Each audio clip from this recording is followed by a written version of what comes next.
You're listening to Carolina Forest Panther Football on the Carolina Forest Panther Football Network. And it starts right now.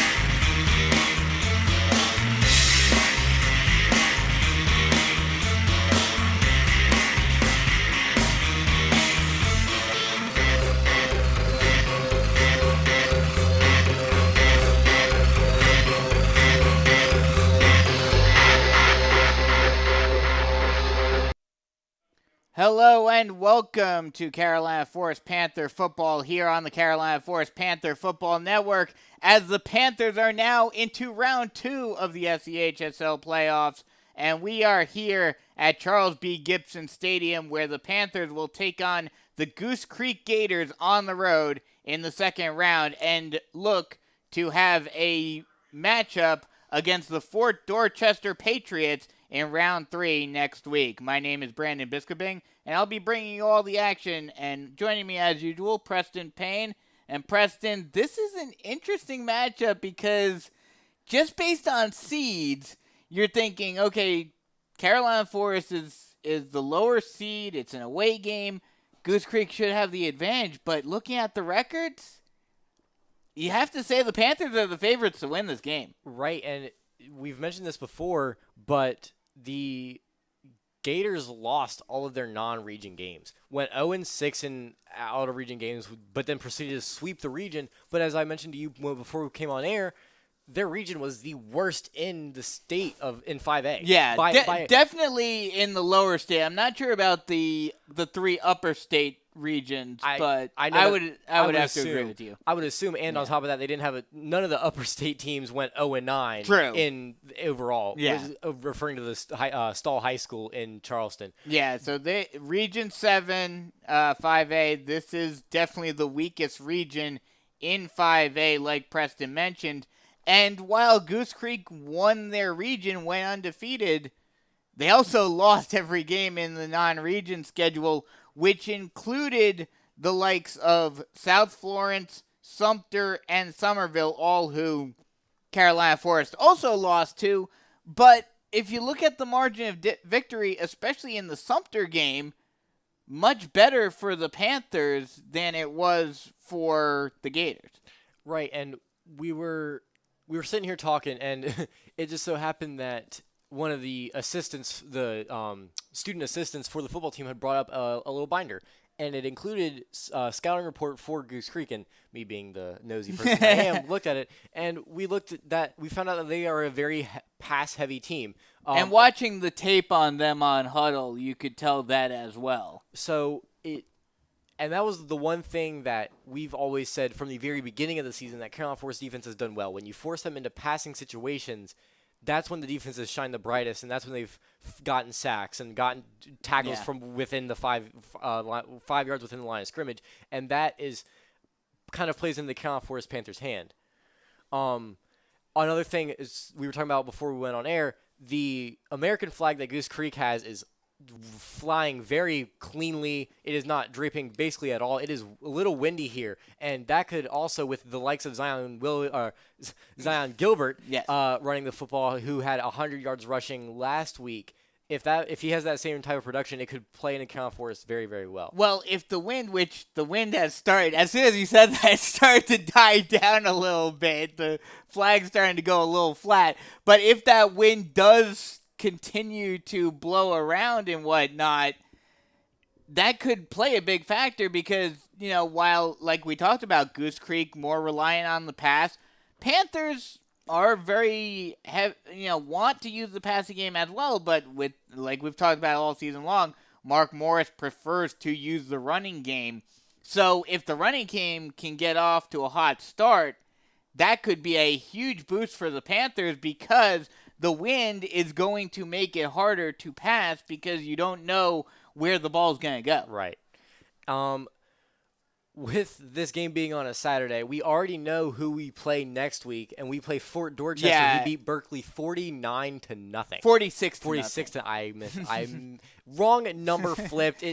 Either way, it was a blowout. Yes, either way, it was a blowout. Like we mentioned, Fort Dorchester beating Berkeley last night, 46-0. They decided, even with Tropical Storm Nicole coming into the area, they decided to hold firm and stay with the Friday game. Goose Creek and Carolina Forest originally were going to play on Friday, but then decided to push it back to tonight. So that is why this game is on Saturday night instead of Friday night. But, I mean, it kind of makes it, I don't know if it really matters in terms of how you play, but you know your opponent for next week. But you don't want to look ahead to True. next week. No, of course go not. ahead and say, okay, well, we know who we're playing next week, but you still have to beat Goose Creek in Carolina Forest's case. Again, we're going to talk about this game being on a Saturday a lot because of the lack of, and what I'm about to bring up, the lack of fans on either side. Goose Creek, I mentioned to you, this looks like a COVID game. Where not a lot of fans in the stands. Obviously, the 2-hour drive for Carolina Forest not being made by a ton of fans. But even on the Goose Creek side, I'd say it's maybe 25% full. Yeah, something like that. But honestly, Carolina Forest fans kind of showed up today. I'm not gonna lie. Carolina Forest fans travel very well. For a high school team, yeah. We've noticed they, even for games that are 2.5 hours away, that you're thinking, oh, there's not going to be many fans in the crowd. The Panther faithful, the Black Hole travels well. They do travel very well. But so looking to this game, honestly, we've said all we needed to say. Yeah. We've seen the passing game. They've scored roughly 42 points in the last 3 games. I'm pretty, if I'm looking at it, I want to say it's been right at 42 per 56, 41, and 42 the past 3 weeks. Yeah. Averages out to about 45 points per game the past 3 weeks. And the defense, again, hasn't needed to be very, very good. But, I mean, averaging 28 points allowed per the last 3 games, which has been better than their season average of 30. It looks like the defense is showing slight improvement. And keep in mind, the last touchdown on the St. James game and the last touchdown on the River Bluff game were both garbage time. Mm-hmm. So you take those points off the board, and all of a sudden they're holding opponents to 3 touchdowns a game. Yeah, and something we talked about even as far back as the Sockasty game, this team is getting hot at the perfect time. Right. Right when you're in playoffs, this is when you want to be playing your best football. And right now, the Panthers certainly are. Yeah, they're playing their best football by far. And honestly, I think it started with that Sumter game. It was a loss, but you with got how they played in that first half, confidence.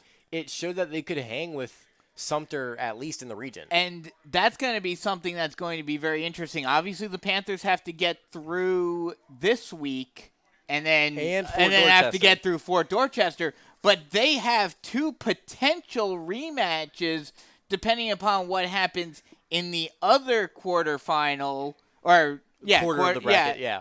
The other quarterfinals tonight. Cane Bay against Sumter, and then Somerville-Lexington. Whoever wins those matchups, assuming that Sumter and Somerville win, either way, it would be a rematch of a previous game earlier on in the season for the Panthers, and more so for Sumter than for Somerville, but both games, there are certain things that you can take away that could give you some confidence going into them. Right, and the Somerville game is kind of weird because it was the second game of the season. Yeah. So this is a very different Carolina Forest team. Yeah. And it will be very interesting to see if it comes out. So we're getting a little ahead of ourselves. Yes, of course. We're getting 2 weeks ahead of ourselves. And that's going through Fort Dorchester. Yes. On top of we haven't even played this game yet. But that Somerville game would be very, very interesting to see because of how much it would show change in this. How much this team has changed throughout the season. Right. Yeah. But like you said, need to get through this game first, obviously. Right.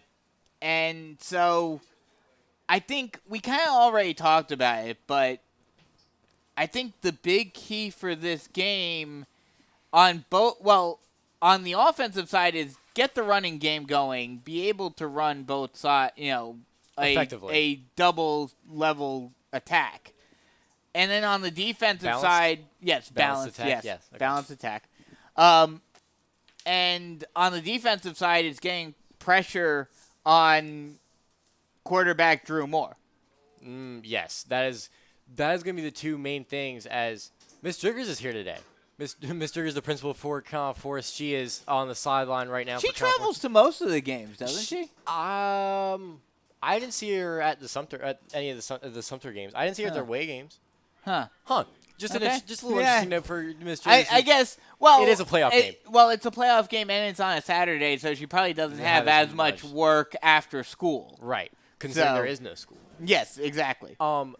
So balanced attack on offense, and then on defense, just make sure if you get 2, 3, 4 stops in the course of this game, you probably win the game. Mm-hmm. Because even as the defense was kind of going half and half when they allowed 14 points from River Bluff, they were still keeping Count Force in the game when the offense was struggling a little bit. Yeah, so we're about to have the national anthem, so we'll take a quick break and come right back with some more thoughts and get you ready for kickoff here on the Carolina Forest Panther Football Network. Switching is easy. We do it all the time. We switch on the lights. We switch TV channels. Some of us switch partners while square dancing. Well, that's a stretch. But what's not a stretch is how you can switch and save with State Farm. In fact, State Farm agent Tony McAfee, right here in Carolina Forest, can switch you over so you can start saving today. Tony and his team are ready to welcome you to the State Farm neighborhood. With Tony McAfee, it's easy to switch and save. Just give him a call. When you want the real deal, like a good neighbor, State Farm is there.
Welcome back, as we are just a few moments away from opening kickoff here in Goose Creek between the Panthers and the Goose Creek Gators. One other little interesting note for this game between these two programs before we get this game underway. Panthers and Goose Creek have played a total of 7 times in program history. The first 5, Goose Creek beat Carolina Forest the first 5 times. Last 2 times, though, Carolina Forest has won. So recent history has been in the favor of Carolina Forest, but that's also because of how well this team has improved over the last few years. Yeah, this team has been very, very good. And you got to remember, Goose Creek won a state title in 2011. So that was when Count Forest was still trying to get their baby steps in. And all of that, and they're doing the coin toss right now. So we don't normally do this, but we have a little bit of time, and I've been kind of sitting on this game because we left Conway at 1:45 today. Do you have a score prediction? I'm never good at score predictions because I don't really necessarily know how well both, especially like in high school where you're not able to see tape on both teams. Right. But looking at the points averages for both teams, I'm gonna say 35-28 Carolina Forest. Honestly, I think that's a pretty good estimate. Oh, I just noticed this. Carolina Forest is ranked in the Sweet 16 now. Yes, they are. And That is quite interesting. Yeah. And I realize that Matt And, well, it kind of makes sense because River Bluff was ranked in the Sweet 16 last week. And with Carolina Forest beating them, they're actually a point. They're actually. And I couldn't tell who won, but I know Carolina Forest is going from right to left to start this game, if that counts for anything. So we'll have to wait and see who won the coin toss and who's getting the ball. And J.J. Chedek has a tee and a ball in hand, so I'm assuming we won the toss and deferred. Yes. Or River Bluff, or excuse me, Goose Creek won and decided to receive. Either way, we will get the ball in the second half, which I like to see. And honestly, I say that. Are you starting to come around on that? Well, I more so did it for devil's advocate, but I think in general it's better to start with the ball to start the second half. Yes. I mean, there's nothing else to say. We just got we are game underway. We've gotten through all the talking points. This game, I mean, I think it's one of those games that just looking at it on paper, it's a game the Panthers should win. But every game we should have won. We should have won has been close. So it's one of those games of what Carolina Forest team are we going to see? Are we going to see the team that just comes out on all cylinders and takes control of the game early? Or is it going to be the Panthers team that plays down to their competition? Right. And Sumter. And you are correct, by the way. J.J. Chag just got the ball, and the Panthers will kick it off. Interesting note, not that it really matters for us, but region play, Sumter is also playing tonight, so we'll keep you updated with those scores. The Gamecocks trail 7-6 at the end of the first half. That could be a pretty big upset by Cane Bay if they're able to hold on to that. As J.J. China kicks it deep in and is taken in at the 6-yard line. He'll take it out, and he'll get to the outside. He has one man to beat, and he will be ushered out of bounds at about the 34-yard line. And maybe why Coach Mark Morris is reluctant to kick it deep. Yeah. But even then, you kick it deep, and they're going to mark him out at the 30-yard line, it looks like. So that'll be what are the chain people doing?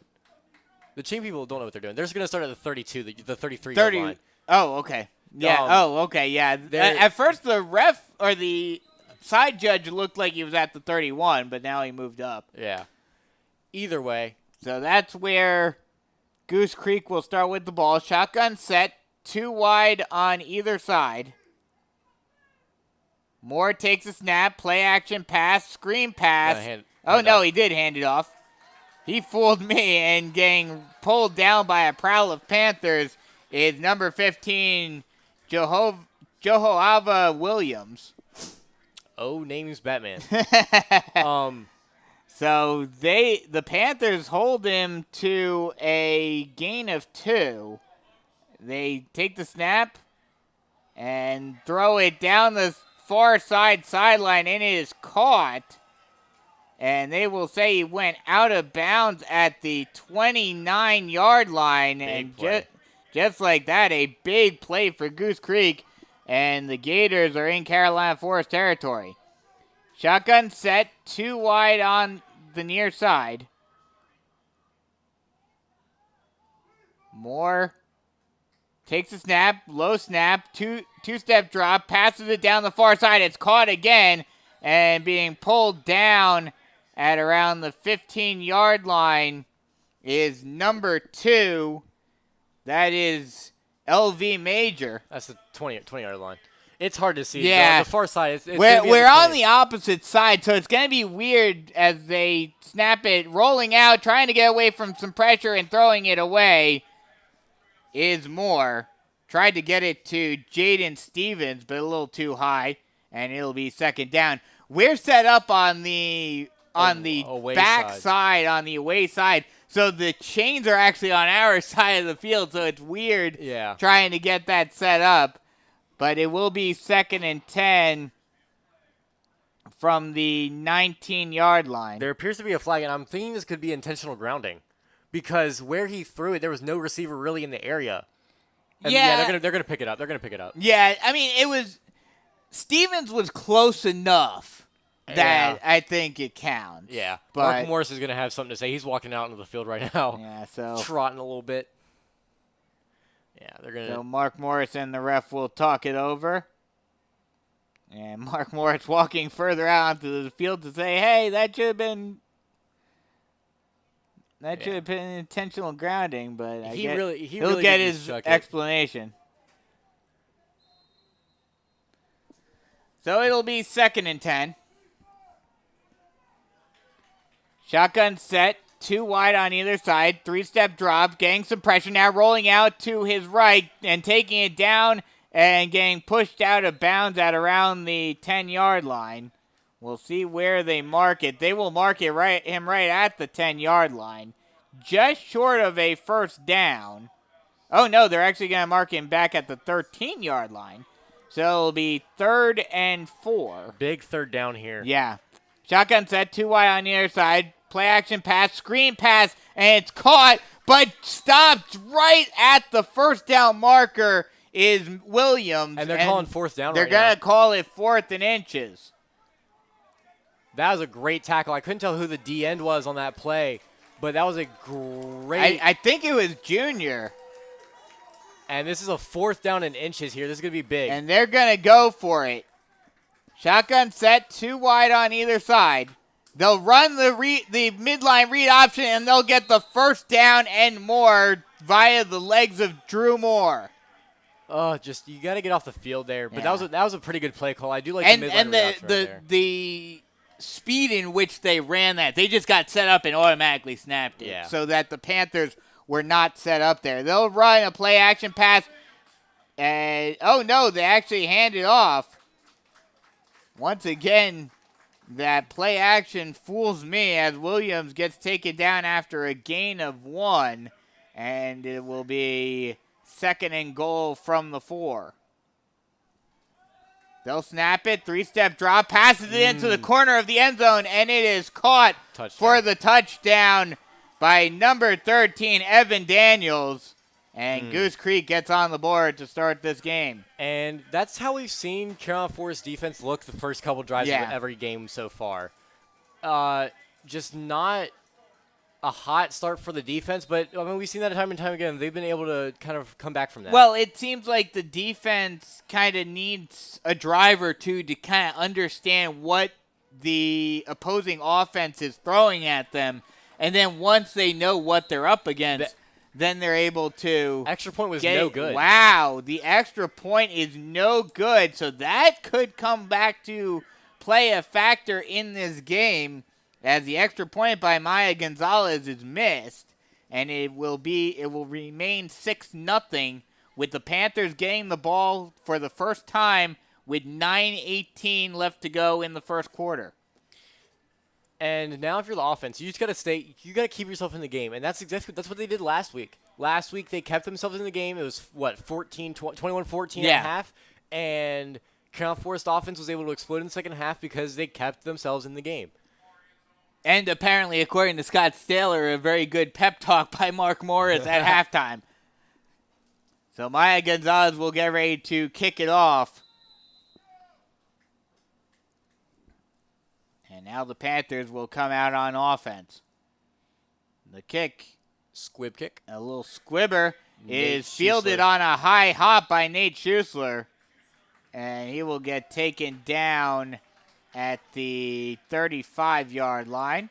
We'll mark him down at the 34. This is going to be really interesting for us because I can't, especially on that far side, because it almost feels like they're on a dip. On the far side? Well, there's a little the field is hilled. I guess so the water can drain off of it. So the far sideline is there's a little bit of a lip. Yeah. Shotgun set, 2 wide on the near side. Saylor takes a snap, will hand it off to Gilbert. Gilbert breaks through a hole and still on his feet and finally gets held up at the 43-yard line, just short of the first down marker, so it'll be 2nd and 1. That's a really good first down run by Zion right there. And he had blocks in a whole bunch of room and just kind of got stood up in the second level. And that's exactly how you want a first level. That's designed to not go past the defensive line. That's designed for a 4-yard gain to set up a play action pass later. But when that gets 9 yards, that's perfect. Yeah. So 2nd and 1, shotgun set, 2 wide on the near side. Saylor takes the snap, no-step drop, throws it down the field, and it's caught by Owen Hall, and he'll get taken down at the 35-yard line, and that'll be enough for a Tony McAfee State Farm Carolina Forest first down. And that was going to be something that I mentioned right before the snap was taken. They're lining up with no safety help as Goose Creek, and that is something to watch with how prolific the offense has been. That's something I noticed when watching their huddle film, was that the Goose Creek defense plays very strong up on the line. They do not have a lot of help. Shotgun set, they'll hand it off to Gilbert. Gilbert will get taken down at around the 37-yard line. Or excuse me, the 32-yard line. And that will be a gain of 3. And it'll be 2nd and 7. So, again, setting up play action is basically what this is doing. The halfback dives are just setting up play action later in the game. And that's how you make it easy on your quarterback in those play action scenarios. Shotgun set, 2 wide on the far side. Anthony Aponte comes into the game. He'll be in the slot. Saylor takes the snap, play action pass, throws it on a slant route to Nate Schuessler, and he'll catch it and get pulled down at the 25-yard line, and that'll be enough for another Tony McAfee State Farm Carolina Forest first down. Just a great play-action slant pass. And what did I say? Yeah. Halfback dive, setting up play action. And what happens, why slant routes are so effective on play action is because the only way to kind of stop a slant is with the middle linebackers. Yeah. But because the middle linebackers are biting on the running back, it leaves wide open space for a slant route to come in behind it. In this case, it was Nathan Schuessler. Shotgun set, 2 wide on the near side. Saylor takes the snap, read option. He'll keep it himself, and he gets taken down at around the 14-yard line. Really good play call right there. They will mark him down at the 14. Really good play call right there. You've shown them the play action a lot, and now you go to the read option. It's giving the defense way too many options that they have to account for, and that's how you get wide open space. Shotgun set, 3 wide on the near side, including Hayden Kine, the tight end. He's set up in the slot. Saylor, read option. He'll keep it himself again. He's got a wide open lane, and he lunges into the end zone for the touchdown. What an absolute play call. And you know what I love to see from Scotty right there? He lunged in the end zone. No regard for any human bodies in his way. It does not matter. Scotty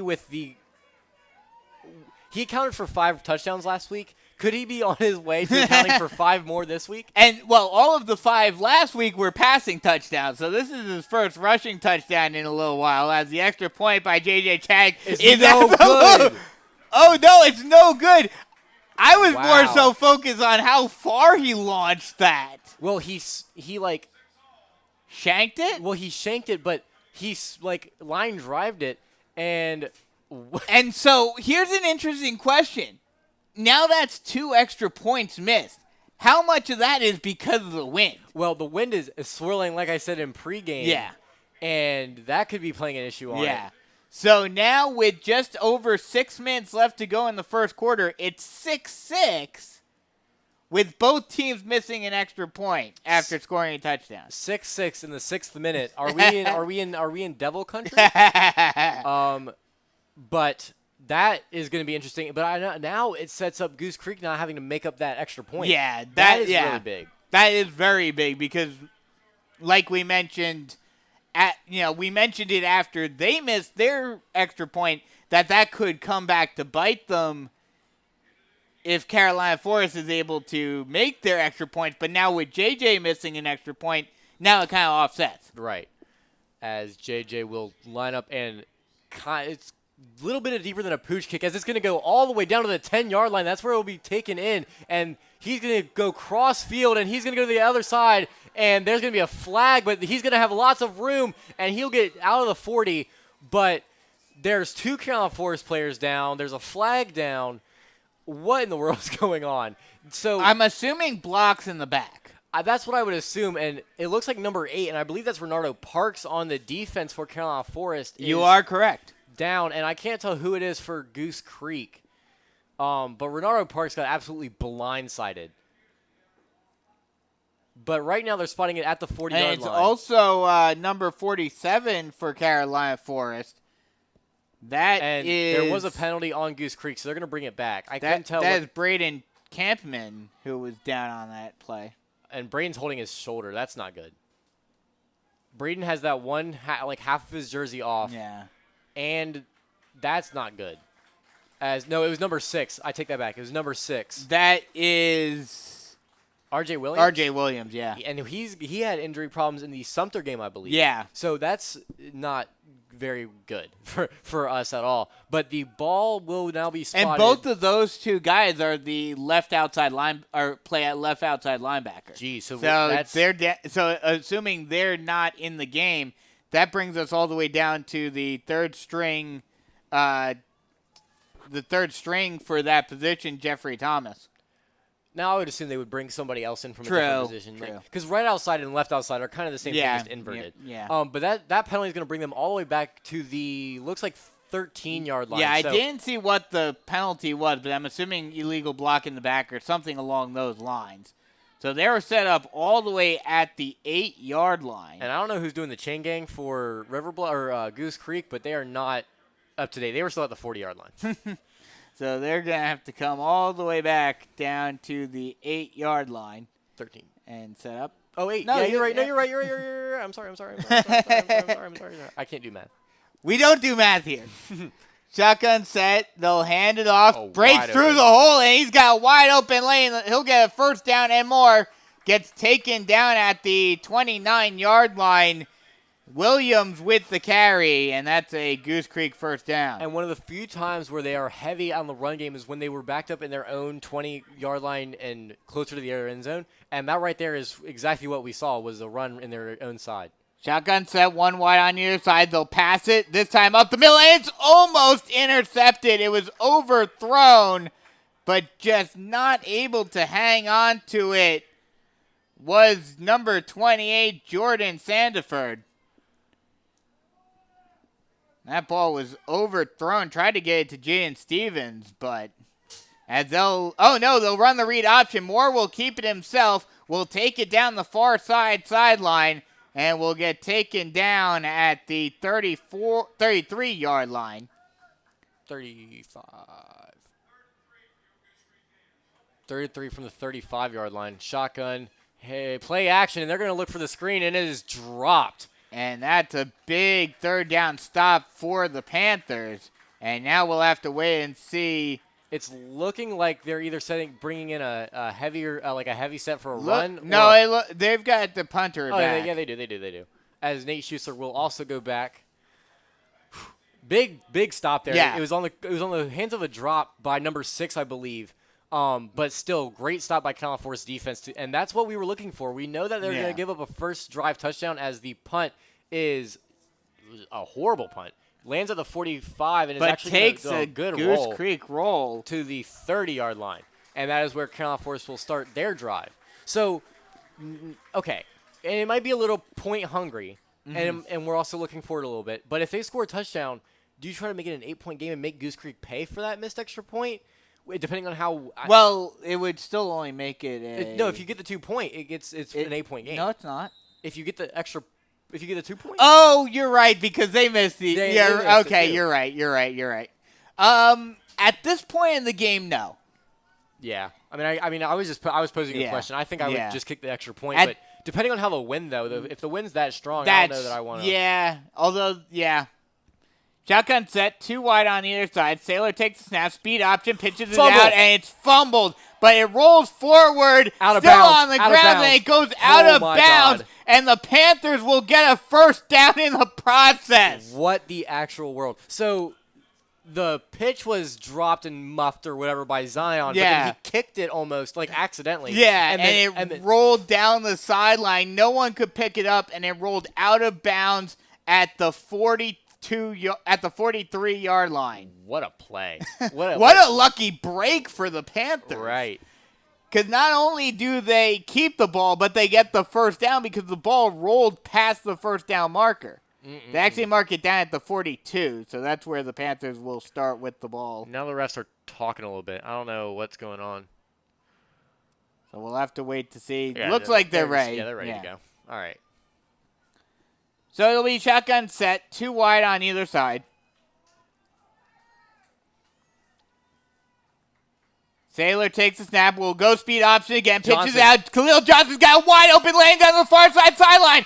And he'll get pulled down from behind at the 30. We'll see where they mark it. They're going to mark it down at the 31-yard line. No, make that the 32-yard line. And that'll be another Tony McAfee State Farm Carolina Forest first down. Great run by Khalil Johnson. And that is what we've been waiting for. We've been waiting for them to kind of integrate Khalil Johnson more into the offense because of that outside speed. And see what happens when you don't make Khalil Johnson run in between the tackles? Now, I'm kind of surprised as they go shotgun set, 2 wide on either side. They snap it, play action pass, throws it on a slant route. Tipped. And it is tipped, trying to get it to Nate Schuessler. But I'm kind of surprised that they went with the speed option again, granted with a different running back, but going right back to it after that fumble. I would go to figure that the coaches saw something in the back half of that, maybe blocking was well, maybe the defense was playing off of it a little bit, that they liked that enough to run it again. 2nd and 10, shotgun set, 2 wide on either side. They'll run the speed option again, this time with Gilbert. He gets the pitch this time, but is only able to get a couple. And there's a flag. There is a flag down, though. I'm assuming this is going to be holding. Yeah. And it will be. Yeah. Now, I'm assuming they're going to accept it. Yeah. But with how good this Panthers offense is, giving them now 3 more downs because they're going to replay 2nd down. Do you potentially decline it and just take the 3rd down? Well, no, I'm not saying that, but I'm saying it gives Carolina Forest. It's not a benefit necessarily. Yeah. But now you're giving the offense that has been very good passing situation-wise another chance. So it will be 2nd and 17. Or excuse me, 2nd and 22. Yeah. From the 46-yard line. Shotgun set, 2 wide on either side. Saylor takes a snap, goes speed option. No, actually, he won't go with the fake speed option. Schuessler's wide open, and he is not able to hang on. Touchdown. Touchdown. Oh, he does catch it. He caught it. Yeah, I thought so. Nathan Schuessler, basically, he didn't even have to moss him. Nathan just caught it. It just dropped into his lap. I thought because there wasn't really much of a reaction by Nate that he dropped it, but he's able to make the catch and just... It was right at the goal line, and he catches it and just steps into the end zone for the touchdown. What a great play there by the Panthers. The extra point is up, and this time they do make it, and it is now 13-6 with 3:48 left to go in the first quarter. What an absolute dime. And they ran that fake speed option again. And so now I kind of take back what I said about Carolina Forest running that speed option again after Zion's fumble. Was now maybe it was a setup for the fake speed option, making sure the defense saw it enough times where, okay, I know what they're running. Yeah. Now. That is... And the fact that they actually succeeded on it the second time made it more... Right. More potent because they knew that it was a threat. Just what a pass, What a bomb. At first I thought it was intercepted because... Well, I just thought it went a little beyond Nate and he missed it. Well, Nate was just kind of walking into the end zone. Yeah, I know. You can't be that nonchalant. You can't. Yeah, I thought for sure he dropped it because of how nonchalant he was. But I didn't see the ball fall, which is why I thought it was an interception. Yeah. But Nate just caught it. And just very nonchalantly just stepped into the end zone. As J.J. Chaddock will kick off, and it'll be a little poocher down to the 20-yard line. That's where it'll be taken, and he will reverse field again, and he's got some room on the far side. And no, he's got a couple men to beat. He's got blockers out in front of him, and he will be taken out, and Goose Creek will be in plus territory when they start this drive. What a return. And actually, no, they will be right at the midway part, and they'll spot it at the 50-yard line. That was number 13. That is Evan Daniels. And he had, again, lots of blockers on that far side, and that gives Goose Creek some great starting field position. Yeah, they're going to mark him down right at the 50-yard line. So Goose Creek just has to go half the field now. What is the chain gang doing? Jesus. Shotgun set, 2 wide on either side, as now all the refs are lined up making sure that the chain gang is set up. And now we are ready to go. Shotgun set, 2 wide on either side. Snap, 3-step drop. Some pressure is coming, and he'll get taken down. What a stop, and finally the whistle is blown. That was number 20? That is number 23, Jamori Davis, who came in on 20, just number 20. Okay, I thought it was 23. Number 20 is a Number cornerback. 20 is Riker Roberts. Oh, came out of nowhere. That might have been a corner blitz on that, and that sends them all the way back to the 28-yard line. So now it'll be second and forever. Shotgun set. Again, the pressure comes, and this time Renardo Parks. Did he get that off? Yeah, he got it off, and Goose now Creek's quarterback is shaken up. Drew Moore is shaken up after that tackle by Renardo Parks, and we talked about it during the pregame show. The pressure that this Panther defense gets on quarterbacks this season has been impressive. And that was a holding penalty, but I'm assuming Coach Mark Morris is going to decline this. Yeah. But 2 great blitzes by the Panthers, and it looks like Drew Moore is well enough to stay in the game. And this will be third from here to Carolina Forest, I should say. Shotgun set, 2 wide on either side. This time they try to go with the screen pass. They get it off, trying to break it to the outside, and getting taken down at around the 45-yard line is number 9. That is Malik McGowan. That was a simple handoff. That was just a counter. Oh, okay. I thought it was a screen pass. But what a play by the defense in very shaky territory starting from the 50-yard line. Yeah. A 3-and-out is actually a very good defensive stand. The fact that on first down you get a sack for a loss of like 15 yards is impressive, as the punt is up and the Panthers will just let it roll and they will have it down at the 30-yard line. So the drive starts at the 50. They go back to the 28. And they get it back to the 45. And then they punt. But then the punt only goes 25 yards. Just great stand by the defense. That right there is a great sign for things to come in this game. So now the Panthers get the ball back, trying to extend their 13-6 lead with 2:18 left to go in the first quarter. This has been a very long first quarter. It has, but it's been a very eventful first quarter too. Shotgun set, 2 wide on the far side. Sailor motions Hayden Cotton from the far side to the near side. He'll go with the 3-step drop. He'll go deep, trying to go for Schuessler. Schuessler makes the catch. He's got one man to beat. He's still on his feet. 20, 10, 5, touchdown Panthers! What a dot, and Schuessler just made that guy look silly. Made him look like he was a dummy on a string. Nate Schuessler with the catch and run. And now, with that play working twice, and it seeming like Nathan Schuessler can just blast by his defender, do you just keep on going to Nate? If it's not broke, don't fix it. Yes, exactly. Wow, what a pass. I might have to post a little meme of Randy Moss and Tom Brady after That was a 70-yard touchdown pass to Nate Schuessler. The extra point is up and good, and with just over 2 minutes left to go in the first quarter, it is 20-6. What a bomb! What a bomb! Yeah. Two straight bombs by Scott Saylor to Nathan Schuessler. That literally, because back-to-back plays. And they were put on a dime. Like, forget Danny dimes. Put Scotty dimes in there.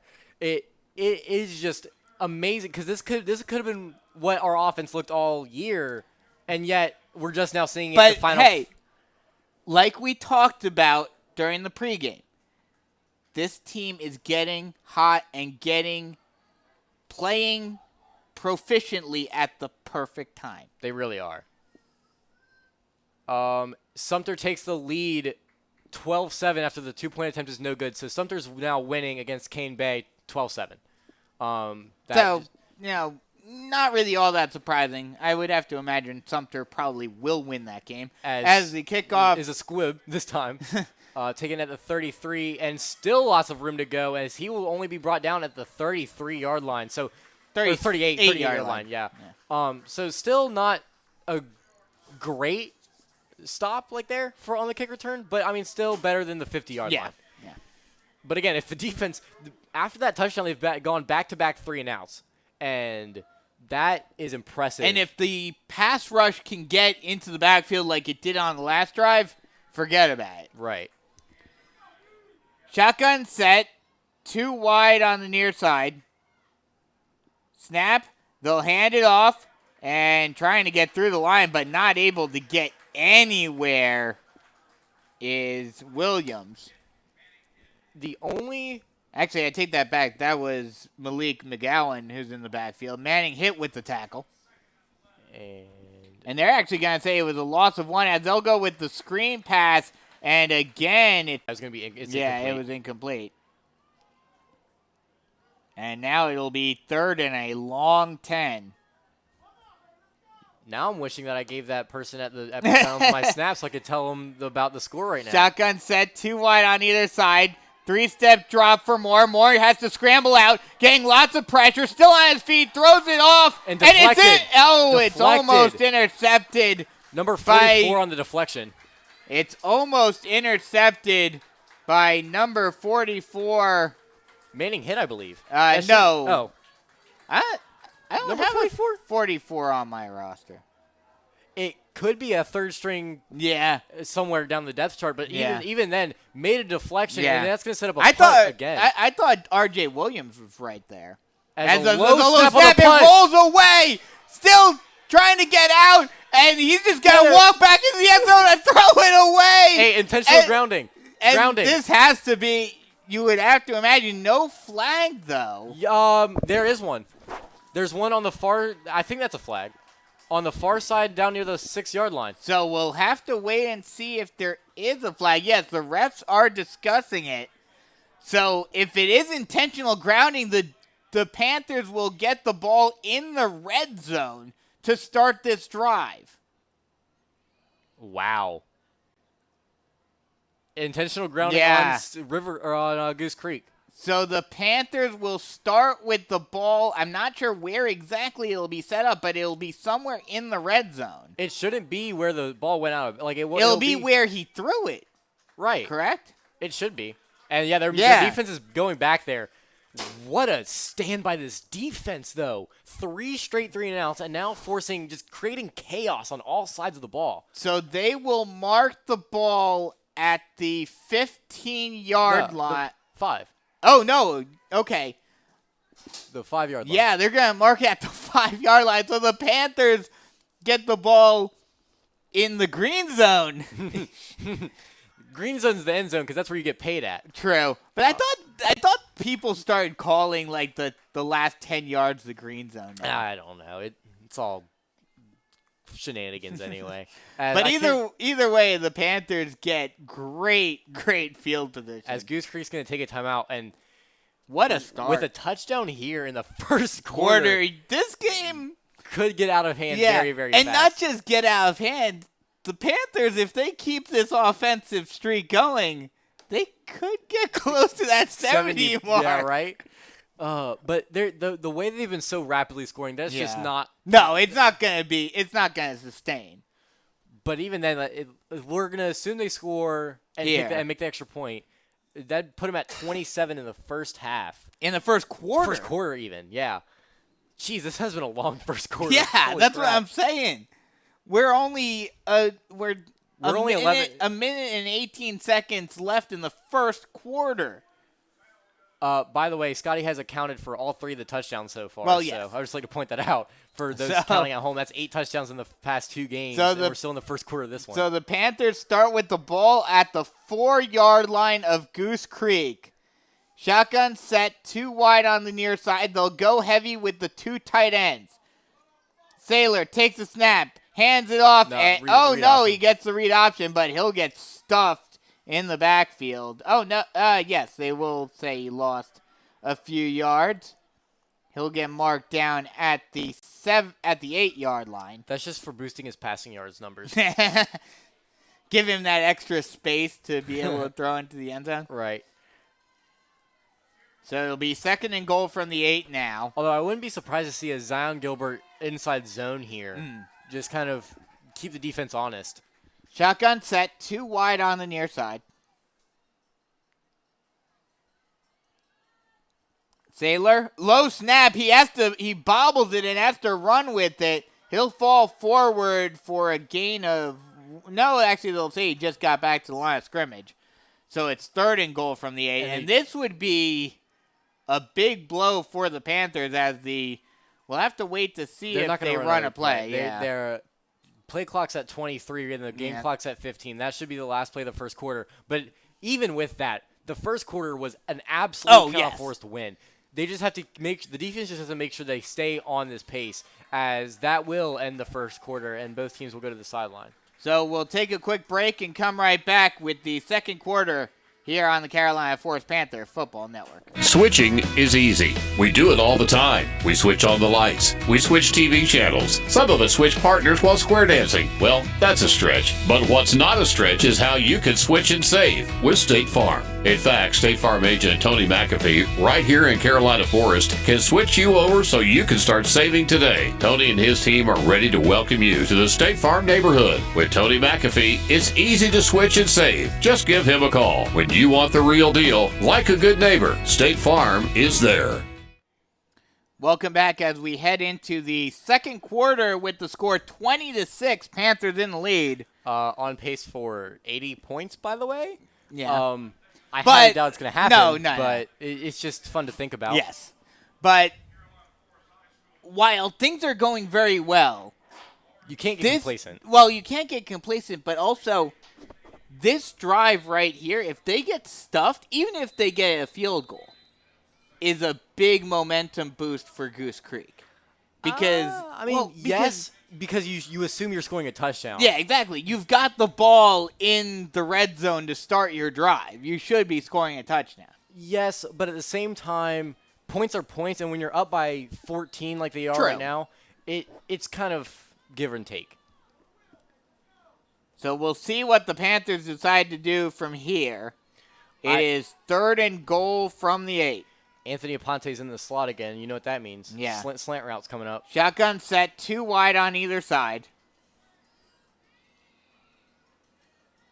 Sailor takes a snap, speed option, and they're going to blow. Motion. Yeah. Ugh. Just sloppy. And that'll push the Panthers back even further. And now, I mean, we've talked about it before. Might this actually be a good thing for the Panthers because then they have some more room to pass it? Oh, no, it was on Goose Creek. Oh, holy crap. Never mind. Heard. I don't know what the call. Again, they're facing away from us when they do the calls, but I just saw him point to Goose Creek. So that'll be 3rd and goal from the 4-yard line.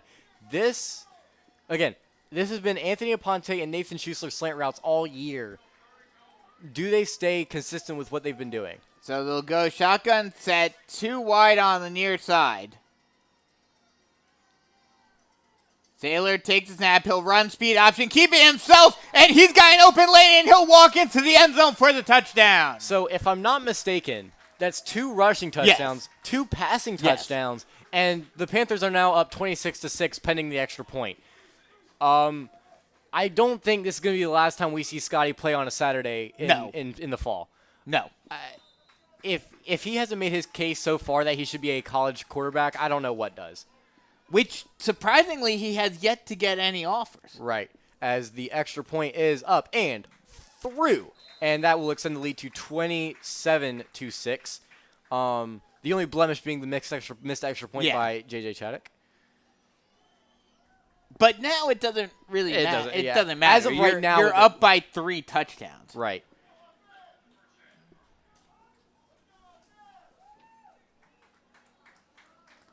So now Goose Creek will get the ball back, trying to get something going offensively, as the Panther defense has just absolutely stifled them ever since that first drive. Cane Bay 7, Sumter 12. Is that what they just said? I believe so. Yeah, I mean, not that it really matters. Somerville 21, Lexington 7. They're giving updates in the stadium as for other games in the region or in 5A. Yeah. The other 2 lower state quarterfinal games. Yeah.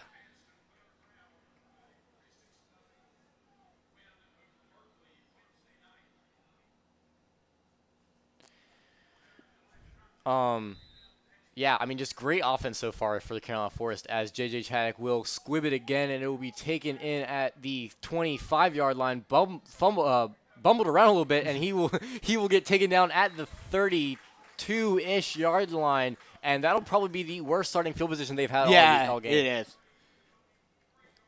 He bumbled it just like you bumbled your words. All right now. All right. Look. That's enough. That's enough for me. Either way, Carolina Forest defense has been absolutely stifling outside of that first drive, and that's been expected out of this Carolina Forest defense. Mm-hmm. They take a minute to get warmed up and find out what they are going to be up against in the game. So Goose Creek will start with the ball at their own 33-yard line. Shotgun set. 2 wide on the near side. Snap, play action pass, throws it to the far side, and it's pass interference. Tripped up was number 6, Troy Reed, and that is a flag on the play. Yeah, that's going to be pass interference. That was pretty easy. He hit him well before the ball was even there. Yeah.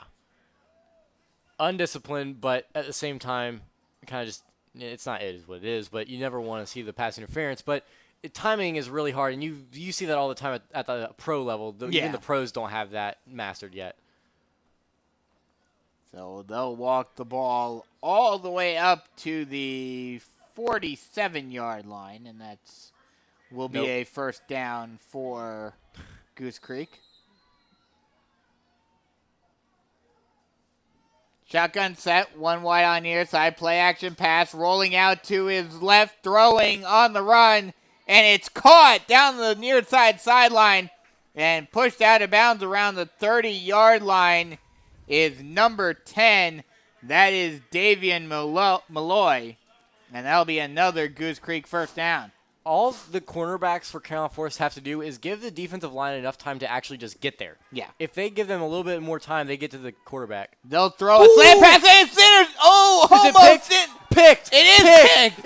It was dropped by Hayden Glazer, and the number 44 came up with the pick. What a play. Yeah, it looked like Hayden Glazer had it and then dropped it, and then a pick by number 44. Is he? I really want to get this. Yeah, oh God, we gotta get his name. Come on, number 44. I'm gonna have to go to the master depth chart. I'll handle play-by-play for the time being. As what a turn of events for this Carolina Forest defense that they've been stifling so far. What a play.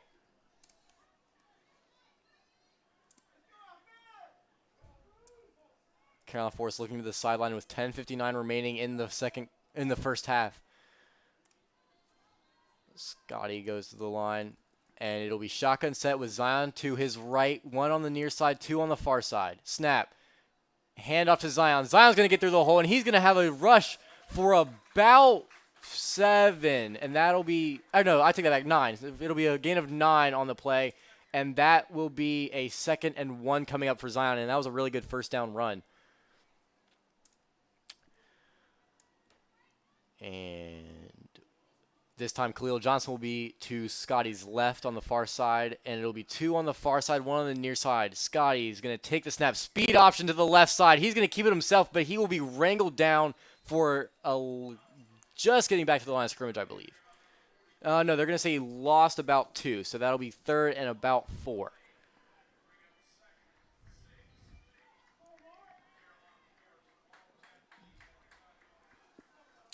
Scotty looking to the sideline. It'll be Nate Schuessler alone on the far side with Anthony Aponte and Owen Hall on the near side with Anthony in the slot.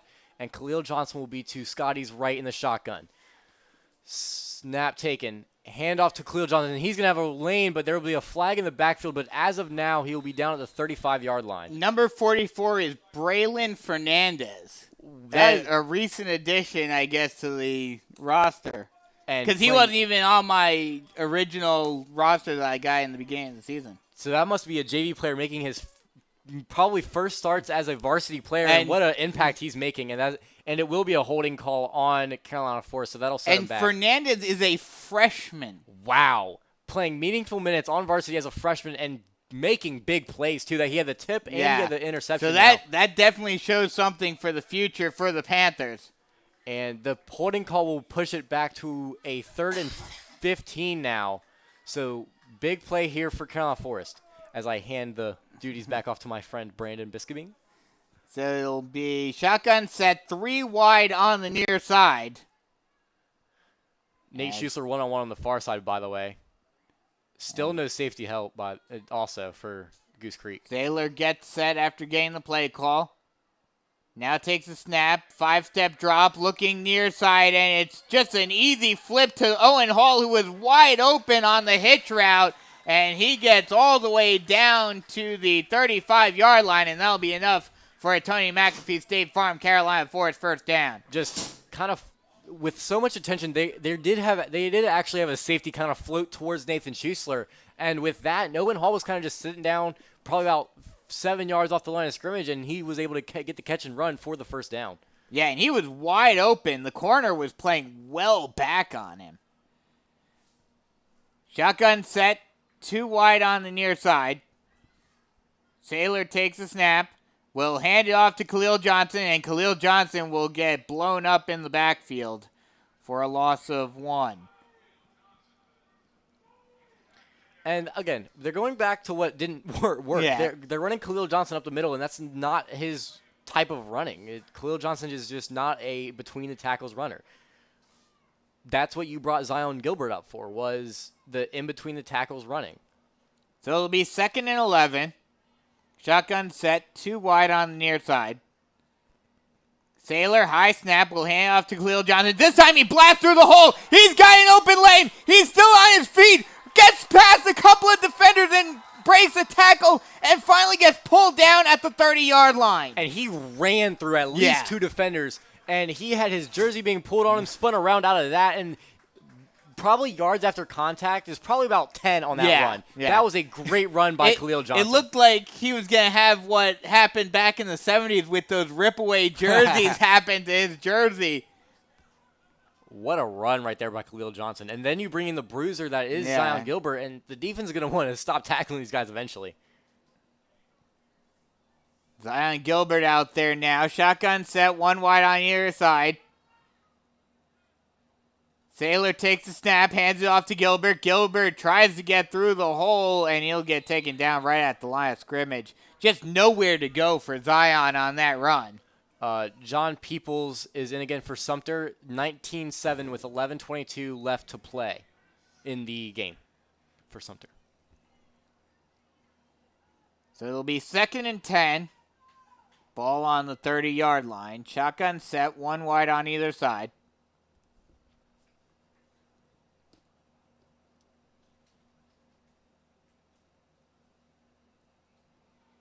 They have Nas on one-on-one coverage on the near side and Nate Schuessler on the far side. They'll go speed option, pitches it out to Gilbert. Gilbert will get pulled down at around the 26-yard line for a gain of 4. They'll mark him down at the 26. So it'll be 3rd and 6. And I wouldn't be surprised to see a bomb here. Because actually, they're going to mark him down at the 27, so it's 3rd and 7. I, again, still would not be surprised to see Nathan Schuessler just on a go route. And considering with how aggressive Mark Morris is in 4th down territory. They're going spread, 2 wide on either side. Saylor takes a snap, 2-step drop, gets a little bit of pressure, throws it up the middle, and it is caught by Owen Hall on the in route. And that'll be enough for a Tony McAfee State Farm first down. Great job by Saylor staying in the pocket even with pressure and just waiting for Owen Hall to make his cut and get it to him, even through some traffic. Well, even better is the adjustment that Owen Hall made. Yeah, he had to come down. Yeah. 6 minutes to go on a fast-moving second quarter after a very slow-moving first quarter. Shotgun set, 1 wide on either side. Hayden kind of moves into the far side H-back position. Hands it off to Khalil Johnson. And he'll get pulled down at the 5-yard line after a good rush. And it will be 2nd and 5. Actually, they'll mark him down at the 7-yard line. So it'll be 2nd and 5.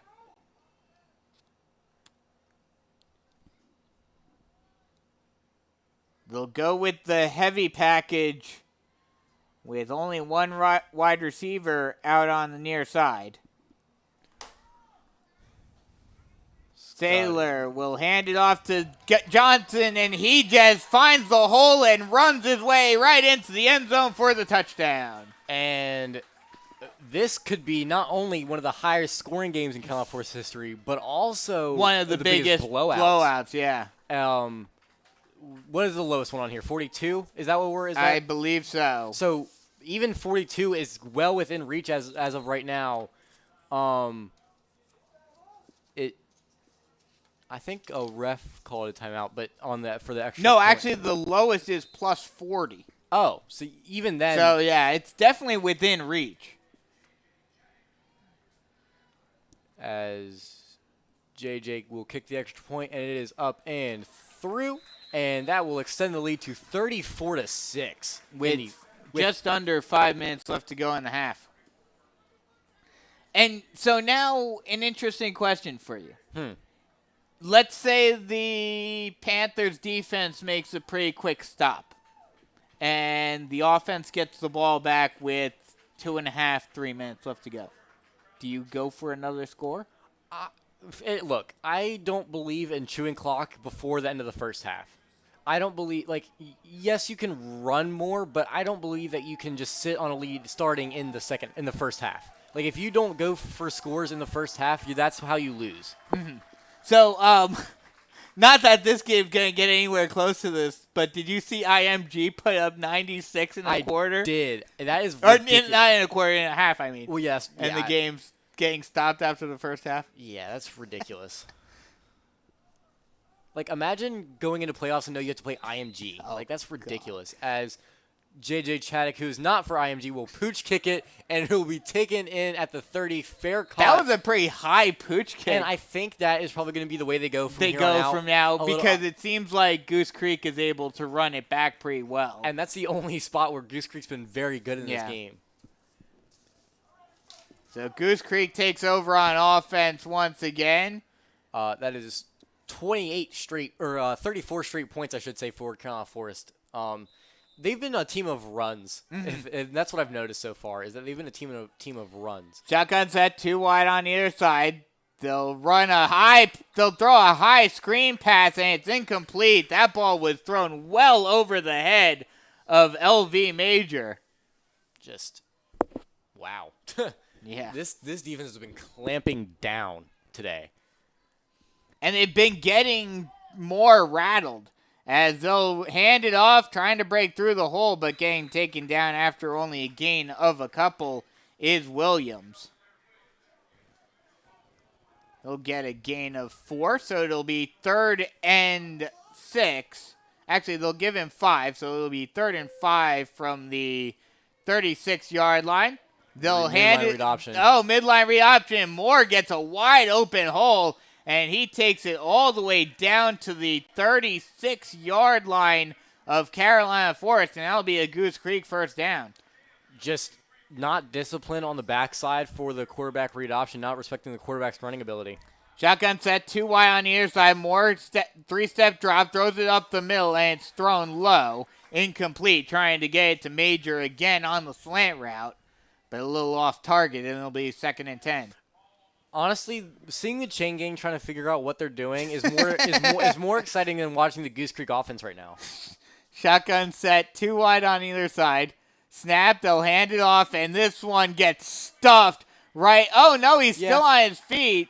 But still they finally lost, or still a gain of nothing. Just got back to the line of scrimmage, did Williams. Oh, no, they're going to say he lost one. Oh, wow, okay, so he did lost lose. half a yard. Yeah, half a yard. So it'll be 3rd and a long 10. Shotgun set, 2 wide on either side. 3rd and 10.5. Yes. To be exact.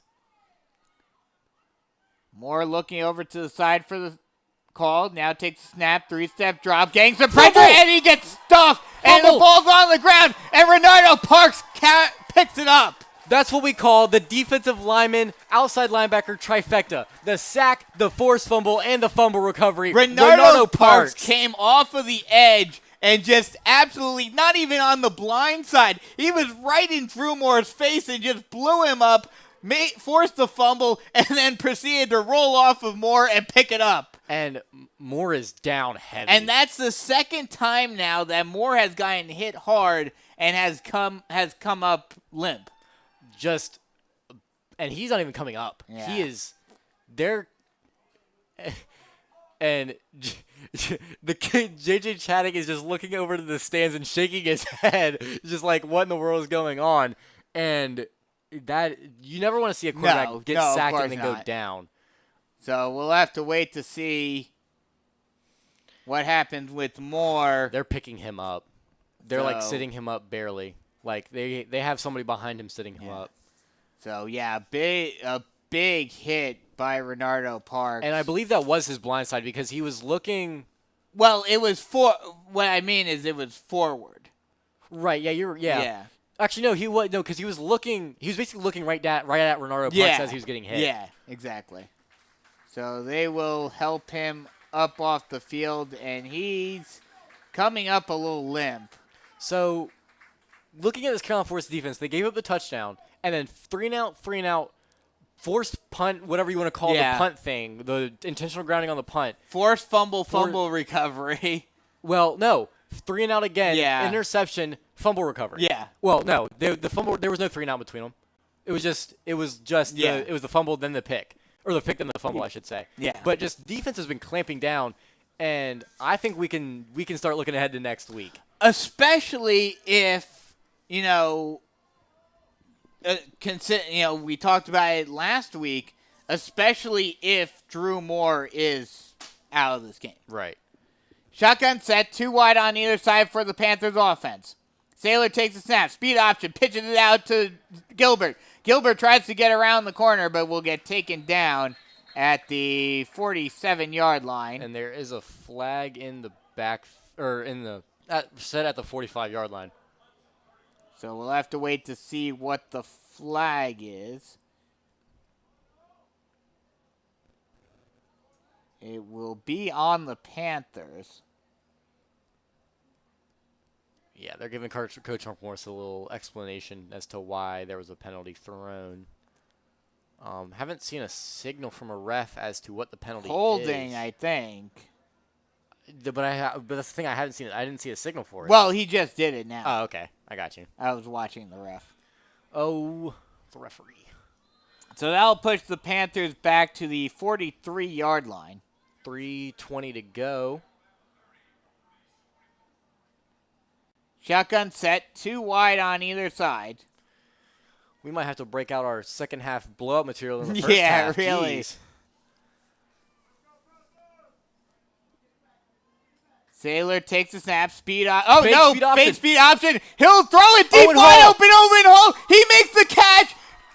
Is not able to break the tackle, gets taken down at the 15-yard line. That's kind of a generous spot for Goose Creek. But either way, it's another Tony McAfee State Farm Carolina Forest first down. And just taking the top off the defense. Feel like a Gunna song, taking the top off. That was a very and we've seen that twice already. Yeah. And I like the wrinkle in the offense. It's almost like the offense has been opened up so much more now, over 4 weeks now. And this is An explosion. great for the Panthers moving forward in this playoff. Shotgun set, 2 wide on either side. Sailor takes a snap. Read option. He'll keep it himself. Breaks inside, and he'll fall forward to the 7-yard line. There is a flag down as well. But as of right now, down to the 6. That was that was basically like a counter read option. Yeah. Because Sailor he had Zion Gilbert to his left, faked the handoff, but then broke it to the right. Yeah. And, yeah, it's going to be holding on Carolina Forest. So So that's going to come back. But either way, just another interesting wrinkle, yeah. You owe me a soda, by the way. But back to that Owen Hall. Like, Scotty's been throwing dimes. And that one was a little underthrown. And maybe if it was a little, like, more on target, leading him a little bit more, he could be a touchdown. Gotten a touchdown, yeah. But even that was a great throw by Scott Sailor. And we've seen plenty of them tonight. Shotgun set, 2 wide on either side for the Panthers.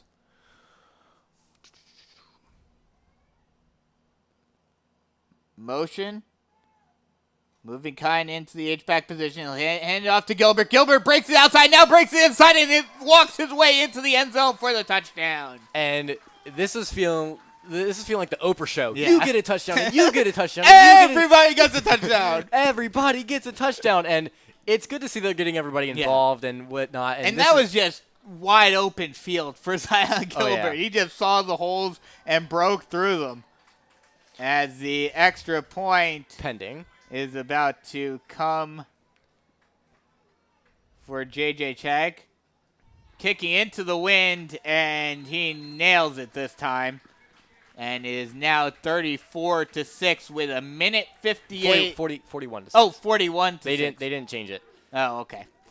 41 to 6 in the first with half. a minute 58 left to go in the first half. Just ridiculous, man. What an absolute showing by Carolina Forest today. I hope someone is just like at Carolina Forest and not realizing that they have a game and then looking at their Twitter feed and all they see is 41 to 6. And they're like, what? Like, what the heck is going on? What more can you say about this there's game? nothing you can really say. I mean, honestly. we are already into garbage time pretty much in the first half. Yeah.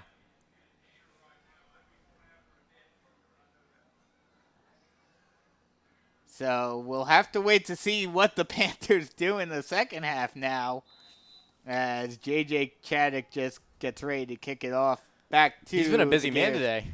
He has been. I don't think he minds.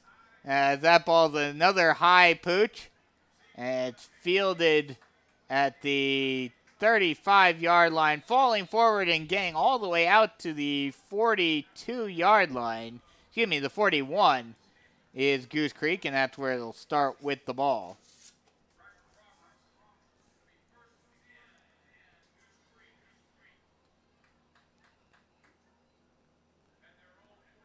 So Goose Creek will try to get something going offensively. Which they haven't been able to do. They have not been able to do whatsoever ever since the first drive.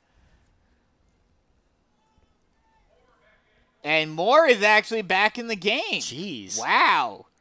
As a low snap, and he'll get hit. Fumble. The ball's still on the ground, and the Panthers come up with it. And guess who it is? Guess who it is? It is number 44. What an absolute showing. number 44, Braylon Fernandez, a freshman coming into this team and making a statement in the playoffs. What in the world is going on? What? Are we in the Twilight Zone? As Goose Creek's going to take a timeout. But what a showing. And now the Panthers, with a score here, they can already, in the first half, get into the top 10 in highest point margin. How do you spell his name? I'm giving him a little... Here, thank you. I appreciate it. Yeah, okay. Wow. Just what a showing by... Just what a showing. I don't even know what to say. I don't know. Elgin back in 2011 to go in the first half.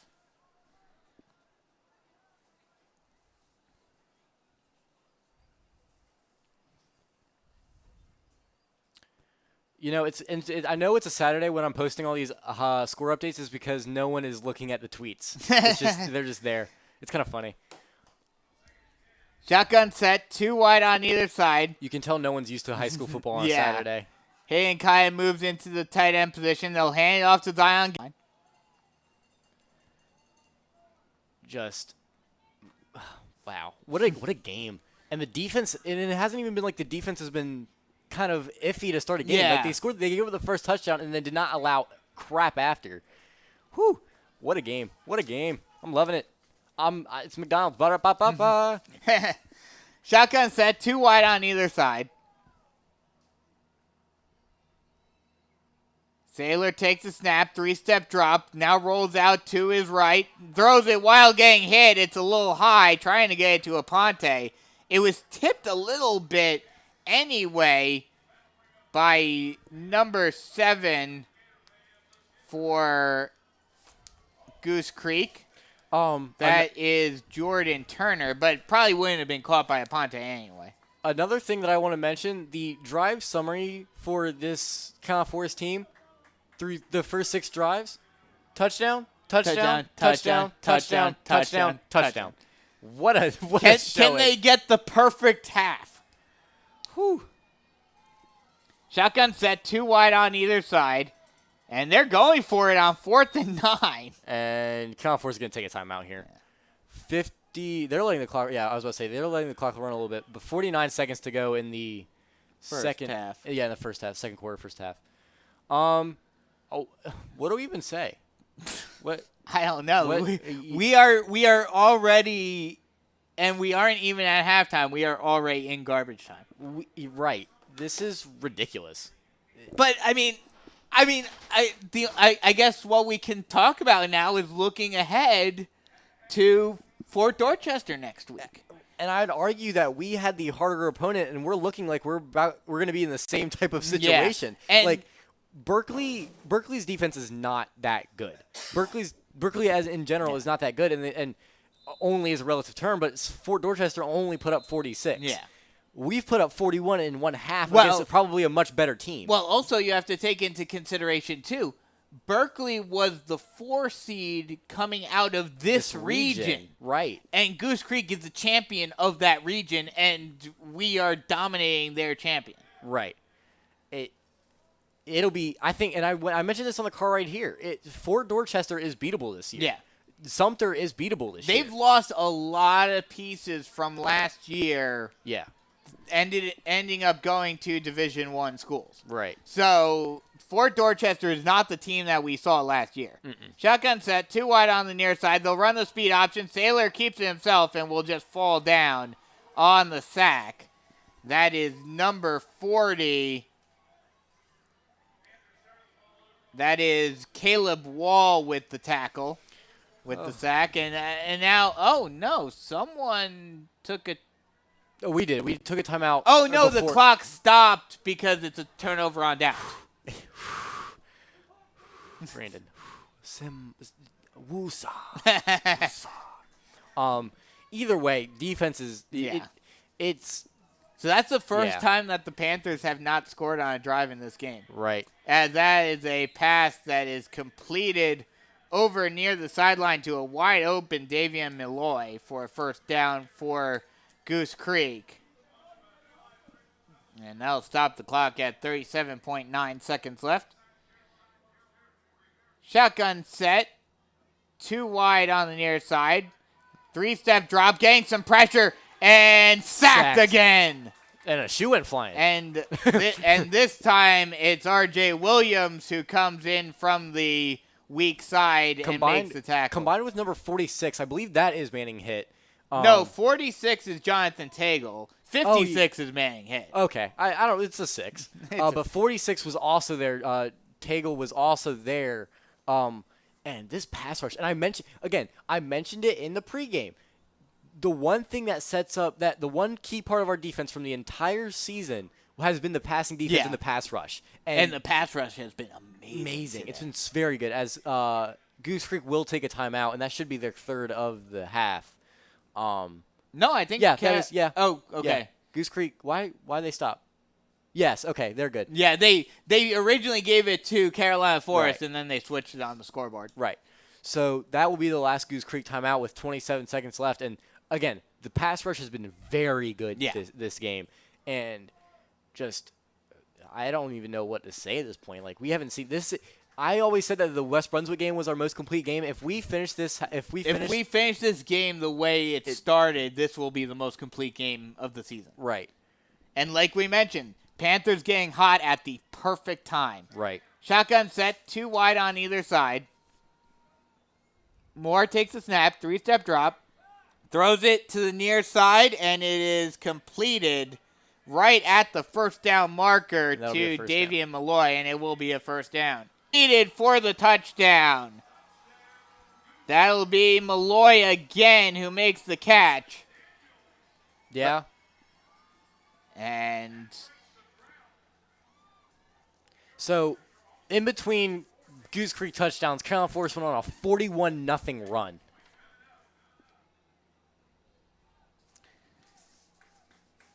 That is quite impressive. So, Goose Creek will try the extra point. Oh, no, they're actually going to go for it. Play action, rolling out to his right and throwing it into the end zone, and it is no good. No good. Kind of a futile effort here. Down by 29, I should say. So with 11.6 seconds left to go in the half, it's 41-12 now.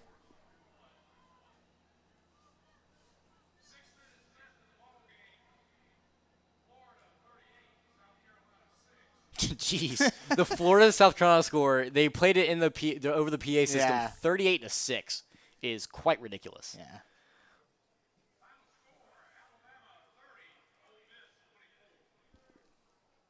Alabama. That's kind of a close one. I like hearing the final score for the Alabama Ole Miss game, 30-24. You know, I like hearing, and they're gonna go for onside kick. What is going on? This is an exercise in futility. It is. It really is. If you want someone, is this gonna be one of those games like the St. James games where they start calling timeouts at the end of the game, even though it's over? Yeah. If you want to see what futility looks like, as the onside kick it's a pooch kick. What in the world is going on? Oh, Carolina Forest ran into each other. 2 Carolina Forest players ran into each other, but Finney Mahood does hold on to the ball at the 30-yard line. But now you're concerned about the safety of the 2 Carolina Forest players. And you don't. And actually, this leads me to a question for you as we are about to head into halftime. When do you consider, or in high school, do you not? When do you consider bringing in the second string? Right now. Right now? Okay. Literally right now, I can't tell if it's both or one of the Carolina Forest players involved in the collision are still down. Probably Wynn knocked out, but he's holding his leg. So cramp as well could be but you never want to assume something it's not as bad as it could be.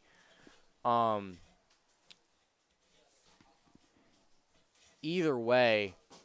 Hey, just making sure. Who is 44? This man, they changed his number. Oh, they did. So he played tight end. Oh no. Oh no. Bad. Very bad. This is very bad. So very bad. Quick tweet is wrong. Update. Tweet is wrong. The tweet the bad has gone to worse. Yeah. Oh no. So you were actually right the first time, but not for the reason as they're having to carry off number 80. Number 80. That should be Ashton Armstrong. Yeah. Unless they change his number as well. Oh no! But- Bad tweet. Bad tweet. but- Bad tweet. Yeah, so we got an update. We wanted to make sure. I asked one of the coaches as they were coming down, who 44 was, and apparently that is Manning Hitt, who they changed his number so he could play some tight end. Yeah, he took it. Number 80 has just taken his helmet off, and it is Ashton Armstrong. As they're just going to take a knee to end the half. CF that is Ashton Armstrong, who is shaken up on the sideline. So that'll take us to halftime with the score 41-12. Carolina Forest dominating this one right now. We'll take a little break and come right back with some first half stats and analysis and get you ready for the second half here on the Carolina Forest Panther Football Network. Switching is easy. We do it all the time. We switch on the lights. We switch TV channels. Some of us switch partners while square dancing. Well, that's a stretch. But what's not a stretch is how you can switch and save with State Farm. In fact, State Farm agent Tony McAfee, right here in Carolina Forest, can switch you over so you can start saving today. Tony and his team are ready to welcome you to the State Farm neighborhood. With Tony McAfee, it's easy to switch and save. Just give him a call. When you want the real deal, like a good neighbor, State Farm is there.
Welcome back as we are at halftime here at Charles B. Gibson Stadium, where the Panthers lead Goose Creek by a score of 41-12. This has been utter domination on the part of the Panthers, and they will, barring a miracle, move on to face Fort Dorchester next week at Fort Dorchester. So that should be a fun one. Give you, go to the next level real quick right now. For Carolina Forest. We'll go through some of the Carolina Forest players right now first. Campbell played against Gardner-Webb earlier today. Gardner-Webb beat Campbell 42-35. Coastal is facing Southern Miss tonight. That game is about to start in just a few moments. And Wofford hosted VMI earlier today. Get you the score, the final score on that one.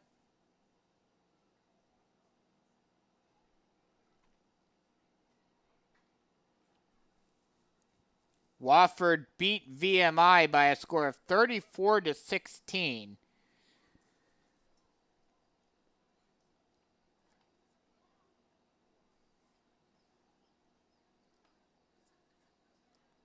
Kyle Watkins did not have any receiving yards today. So an empty day. Oh, actually, I take that back. Well, didn't have any receiving yards, but he did rush for 4 yards on 1 carry. For Goose Creek, they have three players currently at the next level and 2 in the NFL. Two of the 3 players in college right now are from the 2020 team that the Panthers saw a couple of years ago in the playoffs, and the third is from last year's team. Melvin Ravenel is at the Citadel, Malachi Taylor at Coastal, and Jaden Johnson is at SC State. This afternoon, SC State faced off against Howard. And South Carolina State lost to Howard by a score of 28-14. Coastal, like I mentioned, about to play in just a minute. And the Citadel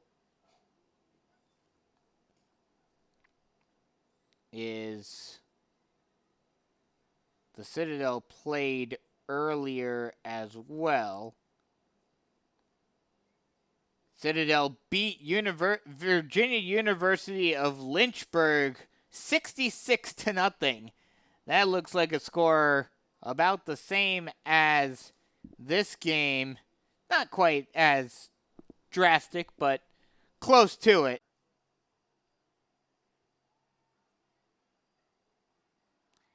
Here we go. Final score from Sumter. Sumter beats Cane Bay 19-7. So Sumter advances in the SCHSL playoffs. Already, that doesn't matter for Carolina Forest for this week. It will, however, make a difference for a potential lower state championship game if the Panthers are able to get through Fort Dorchester next week. But that one certainly going to be a trickier matchup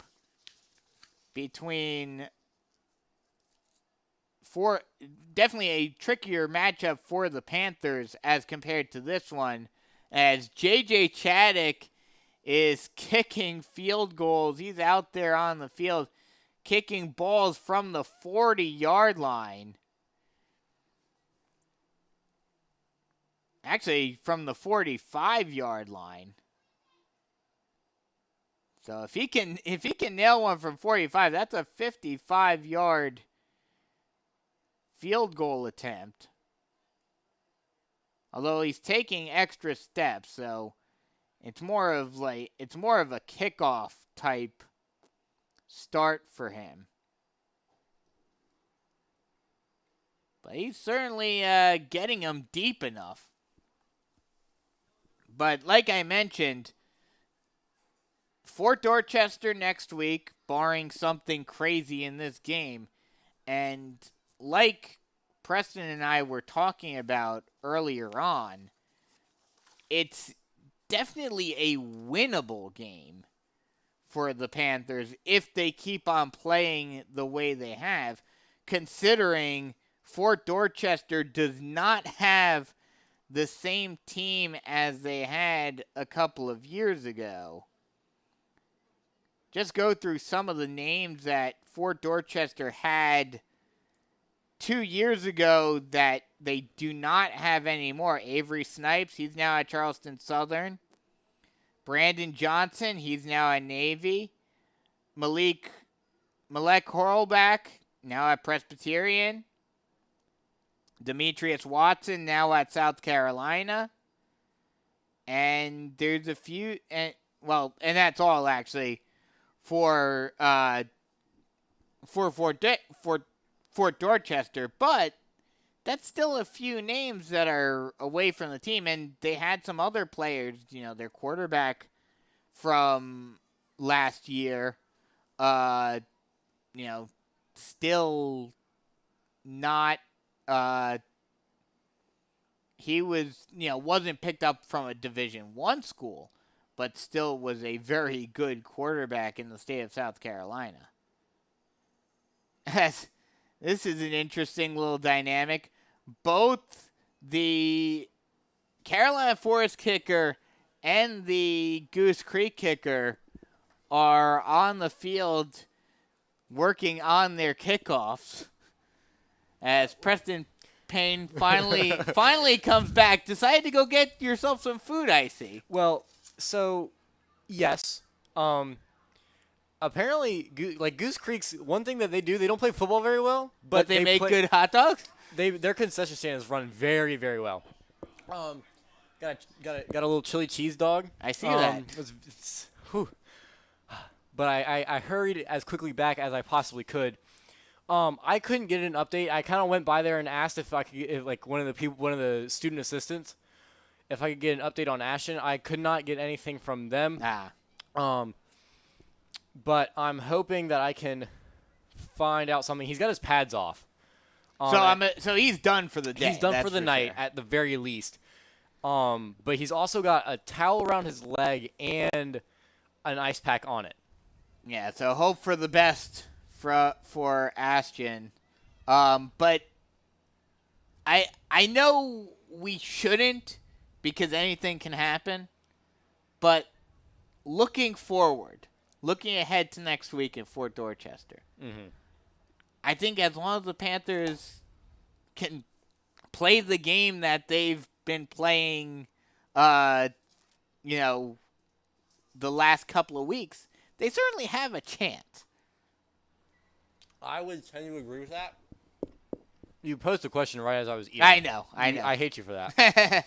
But you left me hanging for a good 7 minutes. You were talking to yourself for a little bit, so I'll give you that. But I think, and it goes back to what I said in the pregame and then during the game. If there's no reason that if this Carolina Forest team plays like they did today, or they have played today, that they lose next week.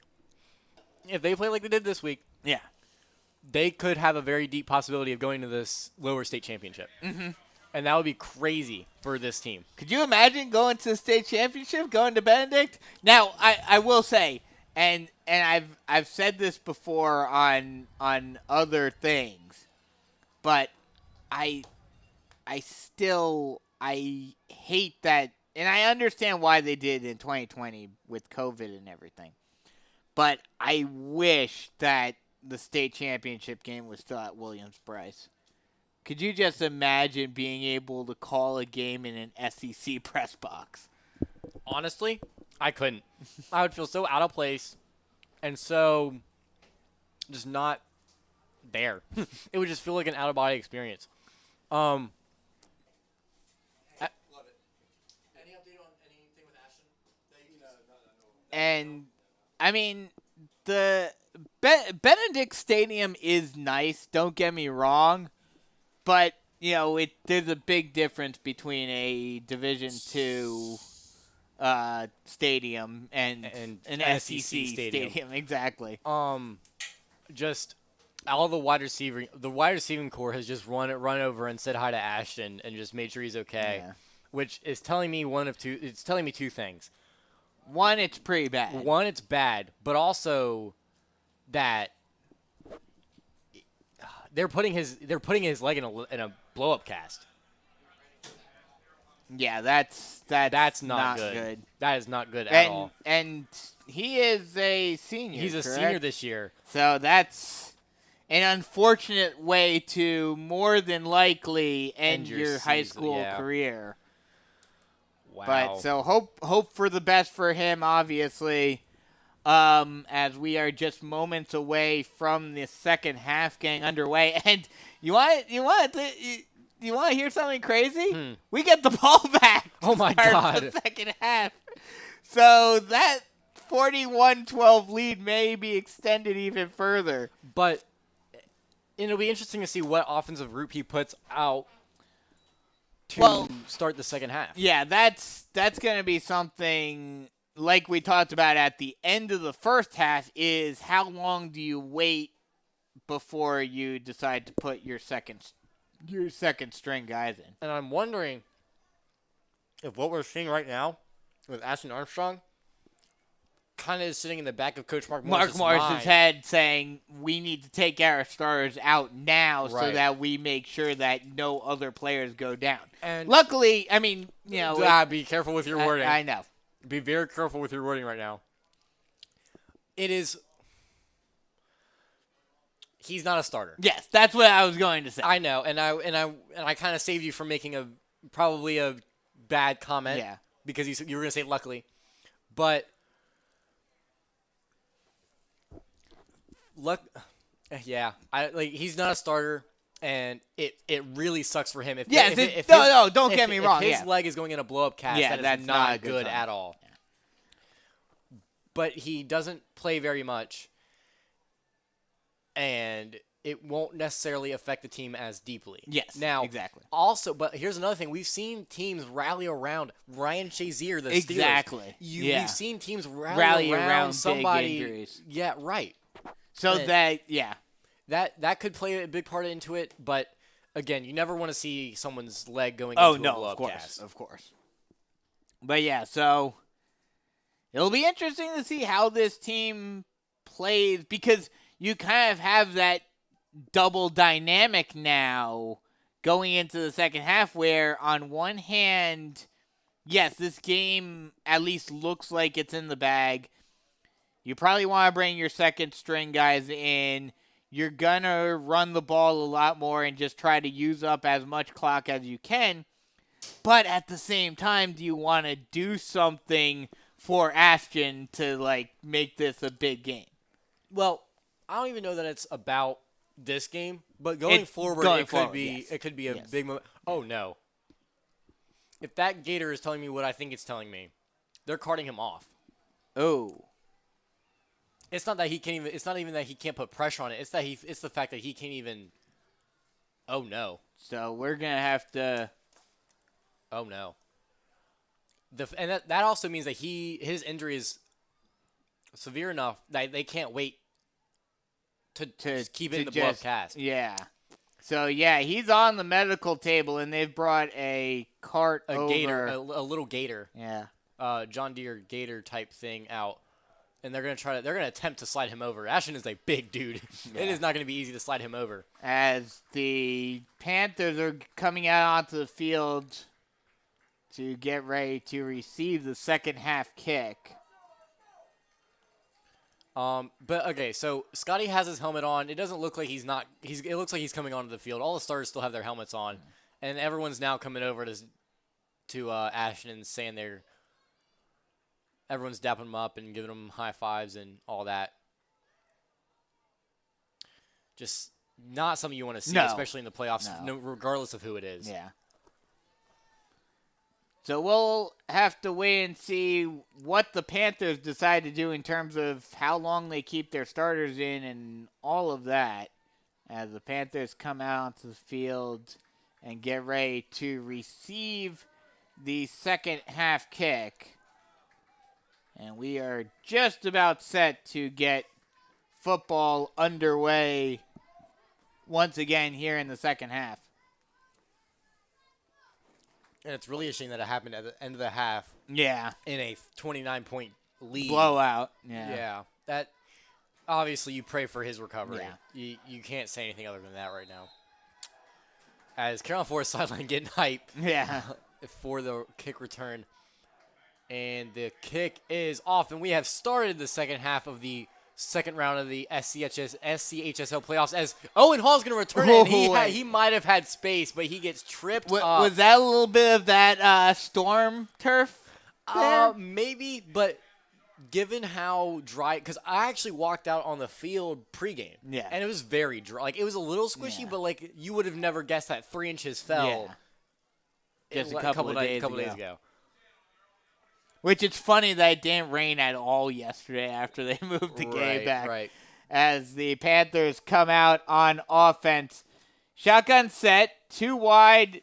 Actually, 2 wide on the far side, along with the tight end. Saylor takes the snap. Read option. He'll keep it himself. He's got an open lane and carries a couple of defenders all the way down to the 38-yard line, and that'll be enough for a Tony McAfee State Farm Carolina Forest first down.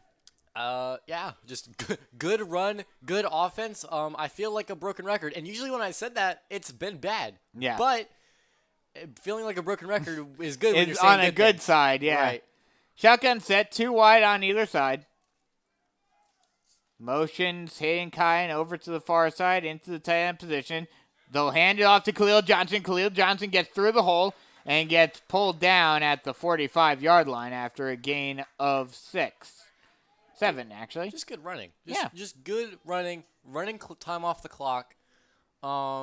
Just good offense. Good offense with the lead. That's what we've been saying the entire time. Good offense with the lead is what Carolina Forest needs. And you don't need to do anything right now. Just run the ball, run out some clock. Just, just make sure to protect the ball. Shotgun set, 2 wide on either side. Saylor takes the snap, 1-step drop, looks far side, and it's completed to Hayden Kine on the far side sideline, and he will get pushed out of bounds at the 48-yard line, and that'll be enough for another Tony McAfee State Farm Carolina Forest first down. We don't say Hayden's name often, but when we do, we prefer the first down. Yeah. I think he's got like 3 catches, and all 3 of those catches have gone for a first down this year. And he's more of a blocking tight end, as most tight ends are used at the high school level, but whenever he needs to catch the ball, he can. Shotgun set, 2 wide on either side. Saylor motions Kine into the H-back position, hands it off to Khalil Johnson. Khalil Johnson pushes his way through the line and gets taken down at the 39-yard line, and that'll be just in front of the first down marker. It'll be 2nd and 2. Right at the 40. Oh, I guess they marked it a little ahead of where they originally were going to mark it. They'll mark it down at the 40. And already 2 minutes off this clock in the first half, and this is exactly what you want from your offense with a 29-point lead like Carolina Forest does right here.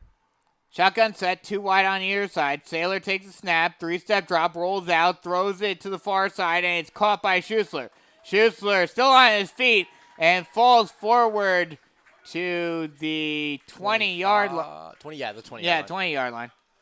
It's hard to see the numbers on the field because they're in black. Right. So that'll be another Tony McAfee State Farm Carolina Forest first down. Shotgun set, 2 wide on either side. Saylor getting the play call from the sideline.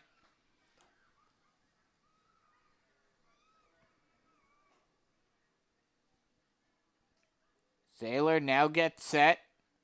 Motions Aponte, and they'll run the speed option. Saylor gets blown up. And that was played perfectly by Goose Creek. They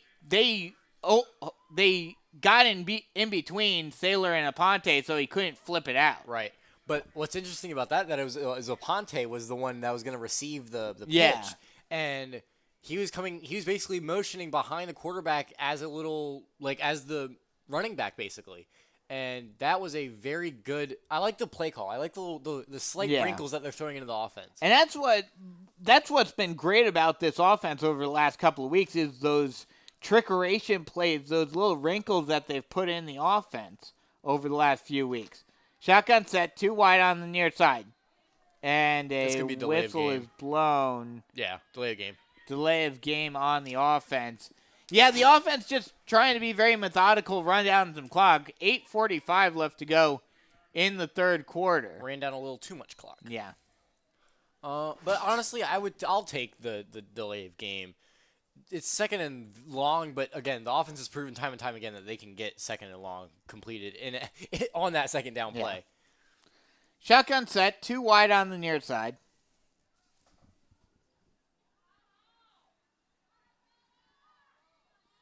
Sailor takes a snap, 5-step drop, throws it on the near side, and it's caught by Owen Hall, and he'll stay on his feet, falls forward, dives towards the end zone, and they'll say he got over the line, and it's a touchdown. What an effort by Owen Hall right there. Stretching across the goal line. He was met at like the 2, and it's almost like the Tennessee Rams Super Bowl where he was just short. But this time Owen Hall gets it in. Is able to reach forward and get the ball over the plane of the goal line for the touchdown. And again, second and long is no matter for this Carolina Forest offense. And now the extra point to extend the lead back out to 36 is up and good. And it is now 48-12. Panthers in the lead. Jesus. Just what a showing by this offense. Yeah. 8:36 left to go in the game. Or in the quarter, rather. Just, if this doesn't show you what this offense can be, and it should have been for the entire season, I don't know what does. But like we've talked about, this is the perfect time for this to be happening. Right. And, I mean, especially in the non-region schedule, maybe there's a reason, especially with how Mark Morris thinks, maybe there's a reason why they didn't go as pass-heavy as they should have. Maybe it was so that teams didn't have tape on them. Maybe, but as the kick is a high one, fielded at the 22-yard line and pushed out of bounds at around, we'll see where they mark it. They'll mark him right around the 27-yard line. And that's where Goose Creek will start with the ball.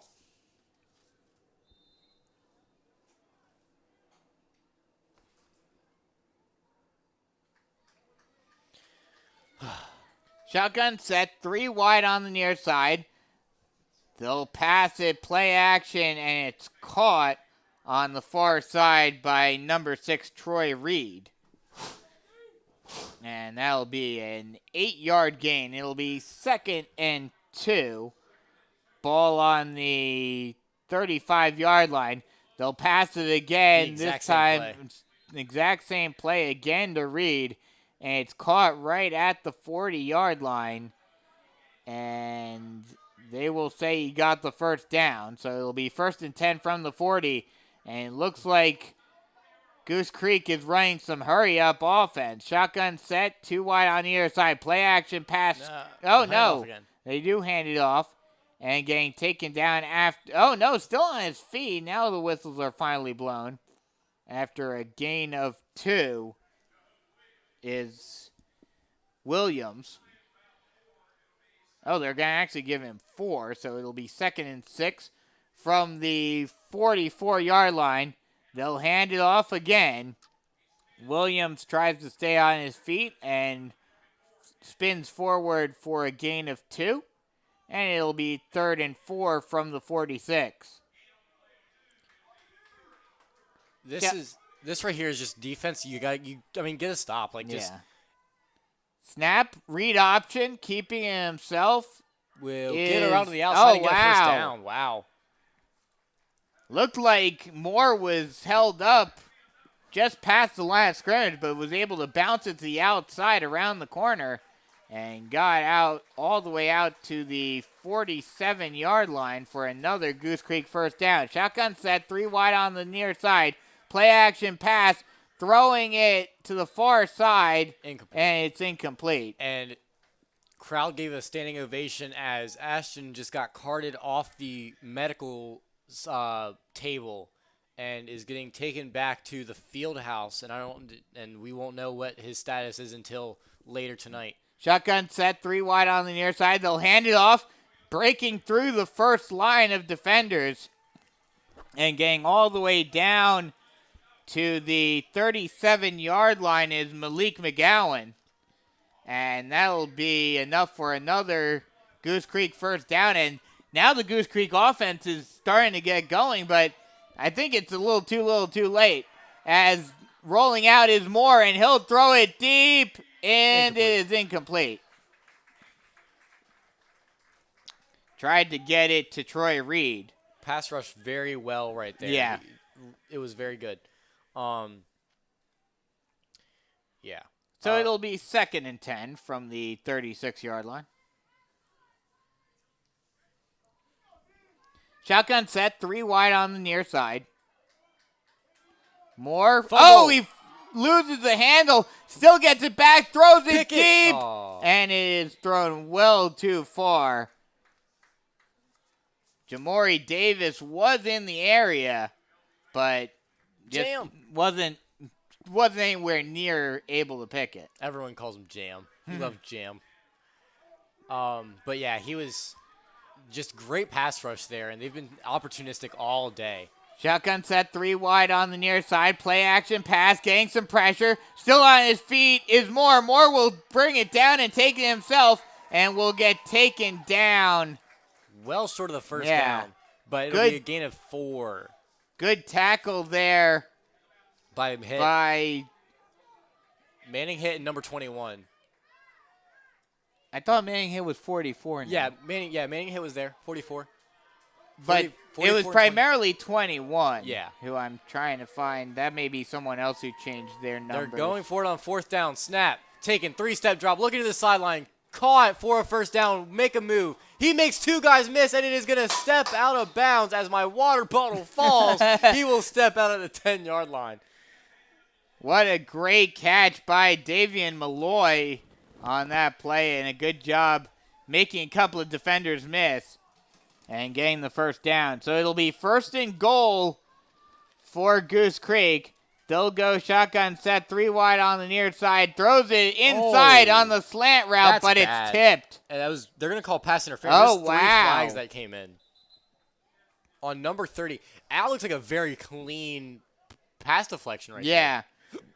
Ronnie Walker with the pass deflection. I think it's a bad call. Yeah. That looked like he perfectly went around And just and swatted it down. Mm.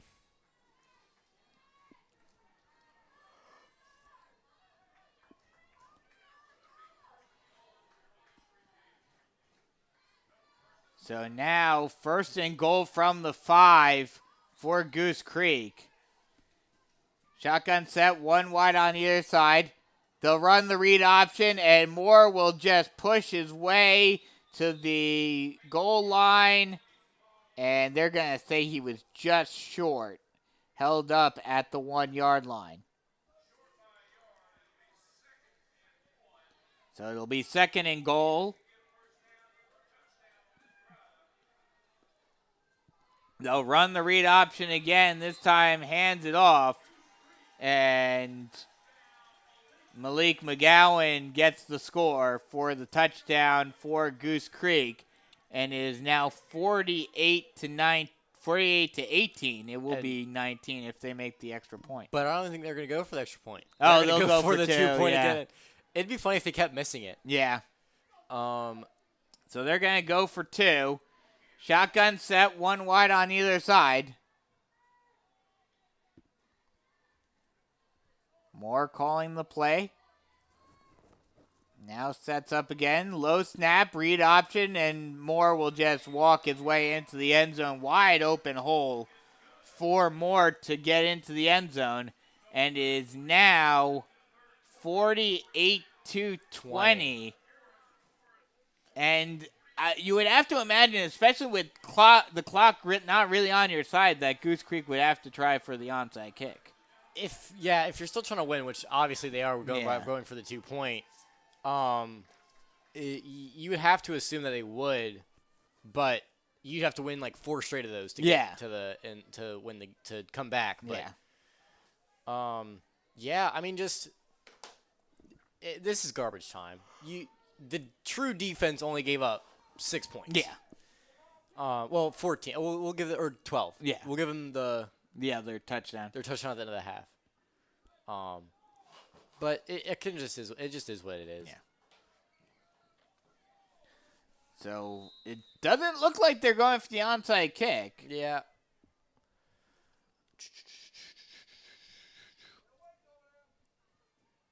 And they will kick it off fully. Line drive to Anthony Aponte. He's going to take it to the outside. He's going to have room to run. He's going to have a blocker in front of him. He's going to get out to the outside, and he'll get taken down at the 35. What a return from Anthony Aponte.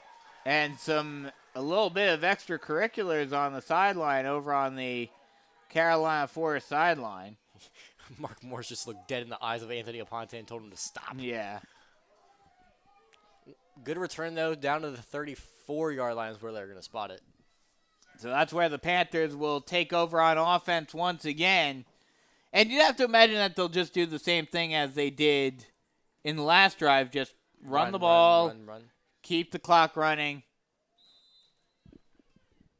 By the way, that last passing touchdown makes Scotty accountable for 5 touchdowns, which means he's on 10 for the past 2 games.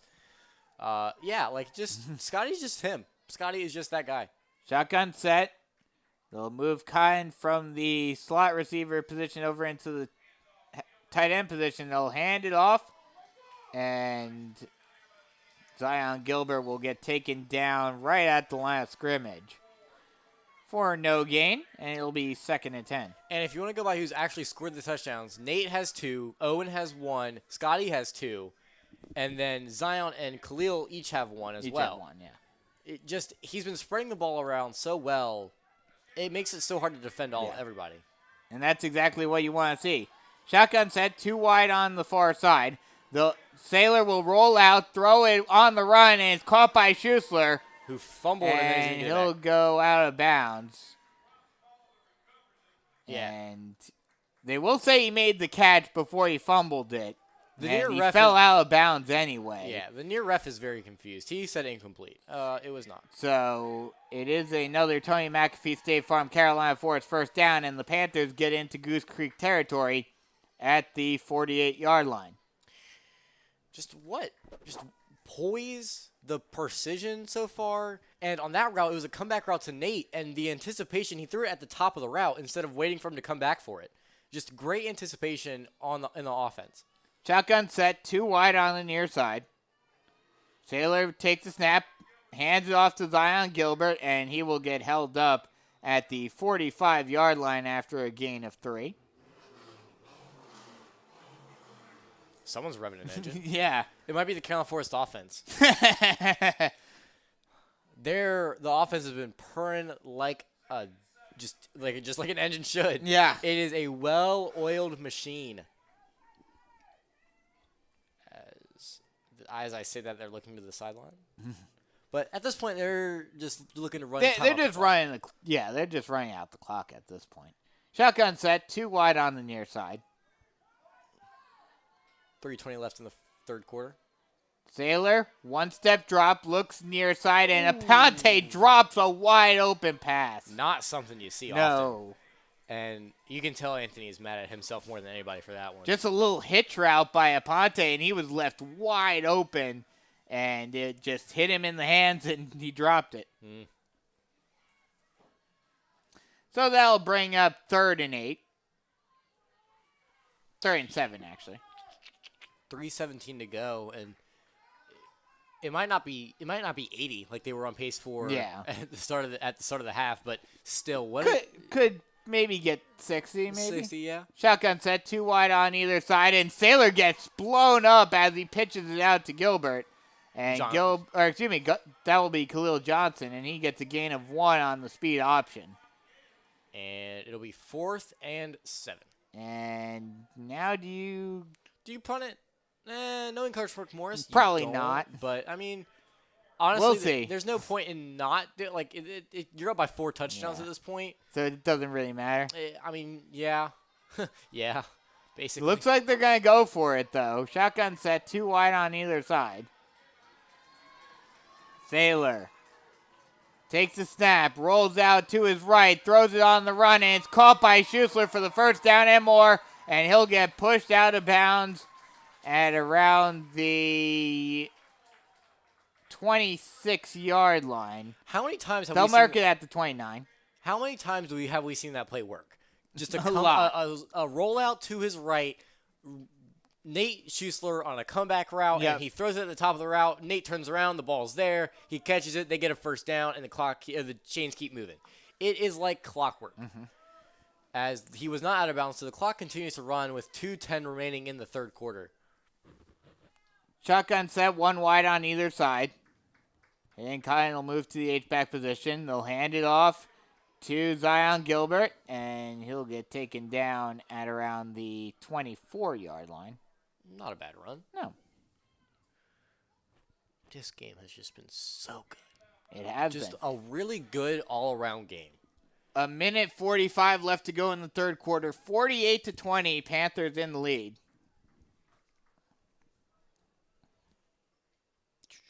Although I might get my prediction on the Carolina Forest score right again.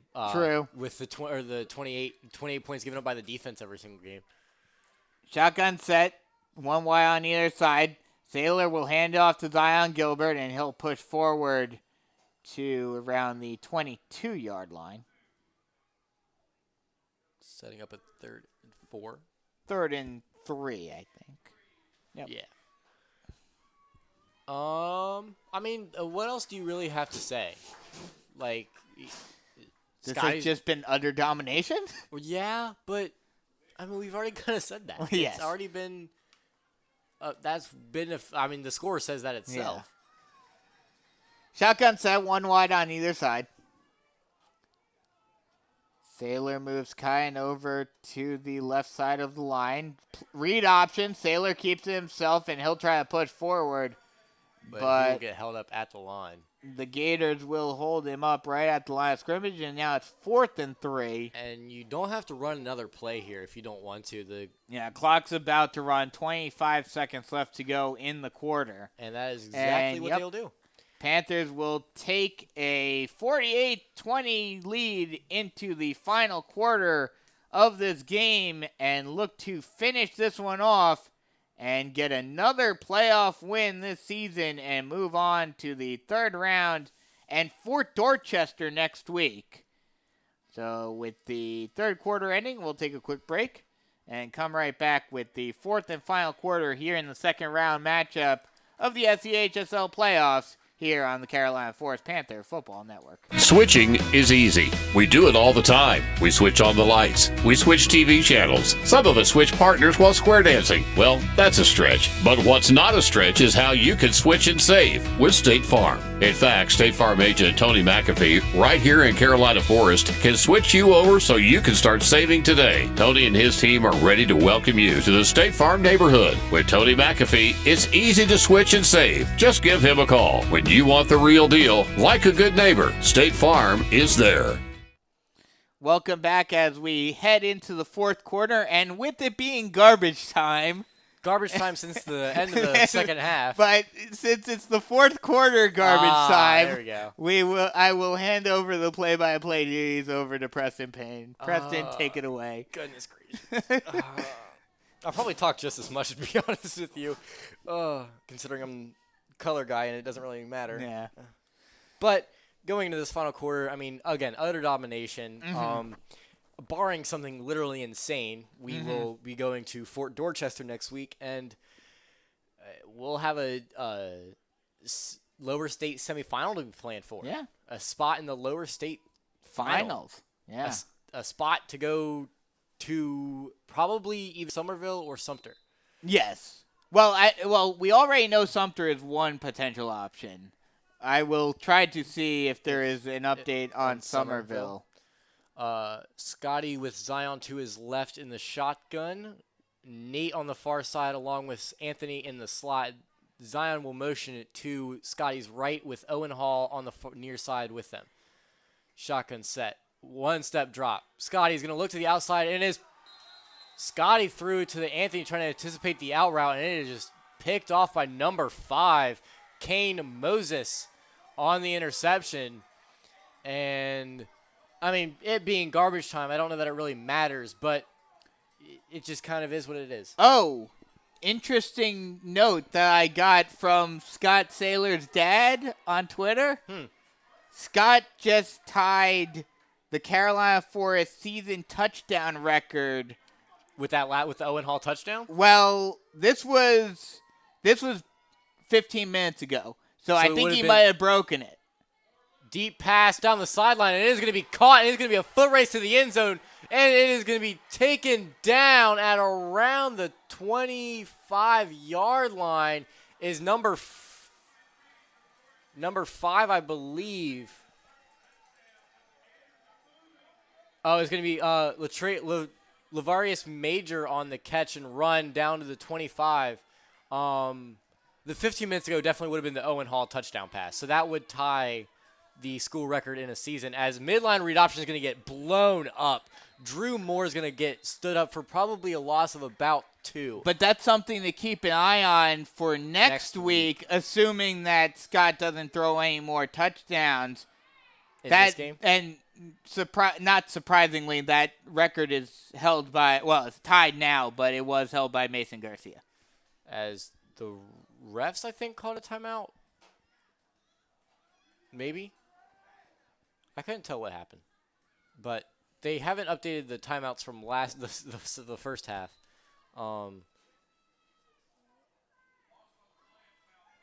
Yeah, they're gonna say he lost 3 yards, and the clock is gonna continue to run.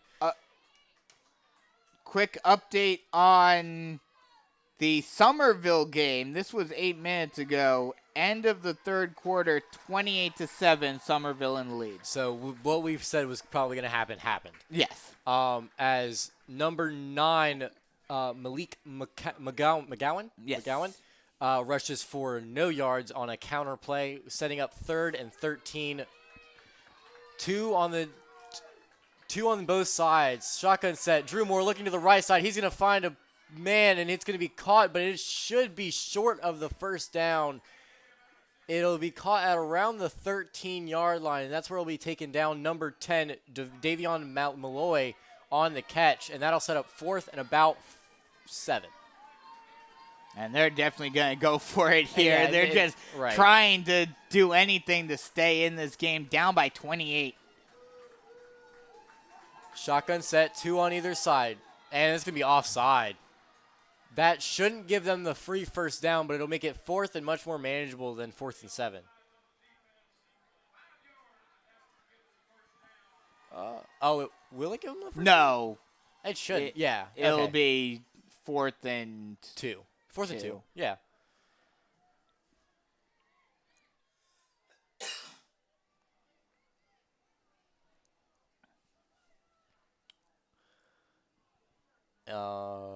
Yeah, offside. Yeah, okay. The ref finally giving the signal on what happened. 4th down still though. 4th and 2. I mean, it doesn't. It's garbage time. Yeah. 2 on either side as Drew Malloy. Oh, Drew Malloy's gonna force a offside. Wow. Another one. Wow. I couldn't tell. Actually, it could be false start, but we'll have to wait to see what the call is. it is false start. Okay. Drew So Malloy- they just moved back to where they were originally. Drew Malloy basically ran up to the offensive line, trying to make sure he had the play correct. Yeah. And caused it a false start. So back to 4th and 7 now, and this time it'll be a Goose Creek timeout. So with 9:56 remaining, what time is it? In It real is life? 8, a little after 8, yeah. This game has gone by low-key kind of fast. Which is crazy. Well, here's the thing. The first quarter went by very slowly because of how many scores there were. Right. But ever since then, it's been going very quickly because Carolina Forest has basically just been, yes, they've scored some touchdowns, but they've been, yes, but they've been more so just running down the clock. They've been using a lot more runs. Right. So, going into next week. Yeah. Realistically, what are our expectations? I think the expectations are as long as this team plays the way they've been over the last few weeks, I would at least say it should be a close game. I would tend to agree with that. As Goose Creek's going to come in with a bunch formation to the left and a one single guy to the right and a shotgun set with number 15 Jehovana Williams in the backfield. Snap taken. 3-step drop. He's going to roll to his right. He's going to have lots of room, and that'll be a rushing touchdown for Drew Moore. And that will be a little bit of a, what's the word? Consolation prize for them? Futile touchdown? Yes. With With the trips on the near side, there was no coverage on that back side. And they're going to go, And are they going to go for another one? I believe they are. you just want to get out of here at this point. I just want to go home. It's still a 2-hour drive back home. 2.5, really. Yeah. As Drew Moore will set up in the shotgun again with 2 on both sides. Now looking to the sideline. And is that going to be – there's a flag thrown. Oh. I thought for a second that Goose Creek called the timeout. False start. That's going to push it. Oh, my goodness. Just make sure you account for the quarterback coming out the backfield for a run.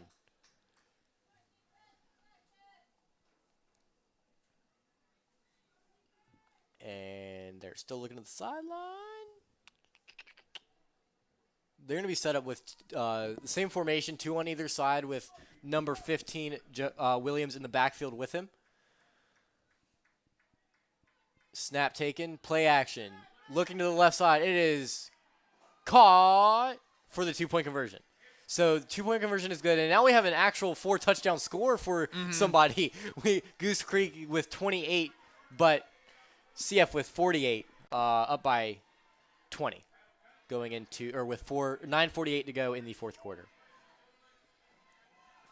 And something else to take into consideration, I don't think anything will happen that will cause this game to become close. But now with Goose Creek using that timeout, they only have 2 left. Right. That is an important point. But with them getting that 2-point conversion, they just have to score 3 touchdowns. Yes. And but the bad part is they have to stop Force 3 straight times. Yes. And that has happened not today. Well, not very outside often. of the interception And the turnover on downs in the first half. I think they only have 2 stops the entire game. Yeah, they do. That's not a formula to win a football game. No. If you're Goose Creek. And Goose Creek is not going to try for an onside kick here, at least. Kind of surprising. Right, like you're only, you only is a relative term, but you're only down 3 touchdowns. At least with 9:40 unless they have enough faith in their offense or their defense to get some stops, but I don't think so. As Owen Hall's going to take it at the 10, he's going to spin off a blocker, and he'll be taken down at around the 25 up to the 27. And that is where Crown Force offense will start. And something to note, Scotty is still on the field. Yeah. I don't know who, because I don't think Patrick Mullen, the backup quarterback that we saw for like one drive in, I believe it was the St. James game. Yeah. I don't think he made the trip this week. So who would be the backup? So who would be the backup? I feel like they're just keeping him because they have to. But still, Nathan Schuessler's still in. Anthony Aponte on the near side as well in the slot. As kind of surprising that, especially after what happened, that, they're not taking some extra precautions. And it'll be a handoff to Khalil Johnson. Off tackle, it'll be a gain of nothing. He'll get stopped right at the line. He tried to make a cutback, but was just stopped right at the line. And that'll bring up second down. And really all you're doing is wasting clock here. Yeah, right now it's just a matter of running down the clock. But you still want to pick up first downs. You don't want to just give it back to them without running enough time off the clock to where you still want to get first downs to run more time off the clock. And everyone looking to the line. This time, Hayden Cotton in the slot with Owen Hall on the near side and Khalil Johnson on the right side of Scotty Saylor with Anthony in the slot and Nathan on the far side. His hand's going to come into the halfback position, and he'll hand it off to Khalil Johnson. And Khalil Johnson again will get stuffed at the line. And the crowd yelling for about something. I don't know what they're yelling about. I couldn't quite tell. I'm guessing it is because they're running the football. If I had to take a guess about what this fan base is mad about, it'd probably be that. But, I mean, at this point. But you still have to get first downs, Yeah, though. True. As Alec Youngblood will come in, and it'll be 2 on both sides of both sides of Scotty in the shotgun set. Nate and Anthony on the near side, or Owen Hall and Nate on the near side with Anthony in the slot, and Khalil Johnson with Scotty on the left side. Roll out again. Throw to Nate is going to be caught for a first down, and like clockwork again, Nate That on that roll comeback out, route is just perfect. Again, if we ran that every single time, we'd be state champions because it wouldn't get stopped. Hayden Cotton coming in for Alec Youngblood, bringing in a big body into the equation for Carolina Forest. Now you're going to see 2 straight runs again. I mean, fair enough, though. I mean, at this point, you're just trying to run out some clock at this point. Right at 8 minutes to go left in this fourth quarter. 2 on both sides of Scotty. Oh, no, I take that back. 1 on the far side, 2 on the near side with Khalil Johnson to Scotty's right. Scotty's going to take the snap. Midline read option, actually. He's going to take it right up the middle and get, again, stood up right. Probably for a gain of 1 is what they're going to give him. If not that, right at the line of scrimmage is where they're going to mark him. Yeah, they're going to mark him right at the line of scrimmage, so no gain for Scott on that one. No, they moved it a yard. They gave him a yard. This crowd, I think, might be louder than all of Goose Creek's crowd right now, and for good reason, up 20 in the fourth quarter. Scotty in the shotgun, Nathan on the far side, and Owen and Anthony on the near side. Zion Williamson has come into the game and is on Scotty's left side. Snap, play action, looking up the seam. Hayden Cotton with the catch, and he'll fall down at the 44-yard line. And we don't call his name often. Great post route run by Hayden Cotton right there, and that ball was thrown a little short, but he was able to come back for it. It was low, but if he throws it any higher, he's putting Hayden and getting hit. Yeah, range. true. But it wasn't even a slant. Hayden just kind of sat in that tight end position off the offensive line and ran right up the seam, and basically a 4 verts concept. As they are going to look to the sideline after the big play first down. 10 seconds to go on the play clock with Nate on the far side. Owen and Anthony's going to come in motion from slot to slot. Snap. Hands it off to Zion. Zion's going to bounce around to the outside, but only get held up for probably a gain of about 1. If not, he just got back to the line of scrimmage. And, yeah, they're going to say he just got back to the line. But even with the running game not really working on this drive, it is working because it's running clock off. Exactly. That's exactly what I was about to say. Right. It's doing its job because we are already almost down to 6 minutes left to go in the game. Right. And that sounds good to me because that means time is getting run off quickly. Nate and Anthony on the far side with Anthony in slot. Owen Hall by himself on the near side. Hand off to Zion. He's going to go off tackle and get held up right at the line again. And this away crowd, well, this Carolina Forest crowd, I should say, is giving Coach Mark Morris a piece of their mind. They want to see the ball in the they're like me. They want to see the ball in the air. Even when the game is over, they just want the ball to be flying. Right. And we made mention that the wind was going to play a factor, and it's still pretty windy down on the field, as you can see the American flag. We can see the American flag flying, but even with that, it hasn't really affected at least the Carolina Forest offense. Well, the only thing it's really affected has been the kicking game, but that was only in the beginning of the game. Right. Ever since then, the JJ has been able to knock through all his extra points. Well, he's been able to adapt and overcompensate for it. Right. As Carolina Forest will take a timeout with 5:07 to go, I'm assuming just to run as much time off the clock as they possibly can with a 3rd and 10 impending. Sumter, their score became final probably right at we went to halftime. Yeah. It was 19-7. Sumter does advance. Yeah. Did you give that update? Yes, I did during halftime while you were going to get your food. Well, okay, hold up. Hold the phone. I am how tall? 6'7"? 6'5". 6'5". And how old? 17? 16. 16. And you are, what, 5'1"? 5'4". 5'4". And how old? 31 now. So you're done growing. I Fair am not enough. done growing. I think you'll be all right talking to yourself for a little bit. Don't you Fair just love enough. my sarcasm? Yes. You're going to be hearing a lot more of it next week when we're on the road at Fort Dorchester next week, assuming Carolina Forest does not blow a 20-point lead in 5 minutes. I don't think that's going to happen. Look, you always got to say it. Of course. No. Always got to give both sides. Of course. Scotty, I'm assuming he's going to be in the shotgun set with 2 on either side of him with Zion in the backfield as well.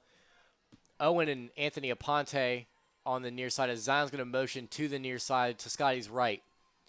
Moving left to right. Scotty takes a snap. 5-step drop. He's going to get around pressure. He's going to have time. He's going to go downfield to Anthony Aponte. Aponte caught, and he's going to get all the way for a touchdown. And what that'll a play. break the Carolina Forest single-season passing touchdown record. Scott Saylor getting the record that was previously set by Mason Garcia. And what a play. I mean, we talked about it before, but if after this season, especially with how we talked about he wasn't being allowed to cook as much as he should have in the beginning of the season, yet he was still breaking records. If Scott Saylor does not get a couple of Division I offers after this season, right, it is atrocious. Magically, Goose Creek just scored a 54 points. What is going on? So they changed it back. It's now 48-28. No, it'll be 50. It'll be 55-28 because 55-28. Oh, they put. Oh, okay, They gave Goose. They're trying to do some home cooking here in Goose Creek. What a play, and that will break the single season touchdowns record held by Mason Garcia. Do we know what the record was? Do we know? The record was 33 touchdowns, so that was his 34th of the season. Thank you to Scott's dad for Right. letting us know on Twitter.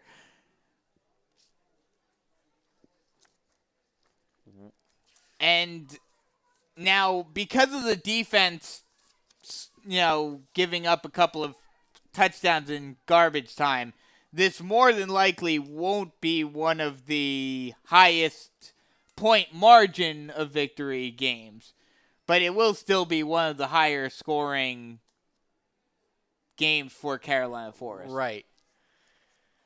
And just what a play. Just what an offense. What an offense so far from Carolina Forest. And if this is what we see next week, too, this could be a very good game against Fort Dorchester as Sky's going to pooch it high and taking it at the 25-yard line and will get taken down at the 40-yard line. Still a 15-yard return, even on the high pooch kick.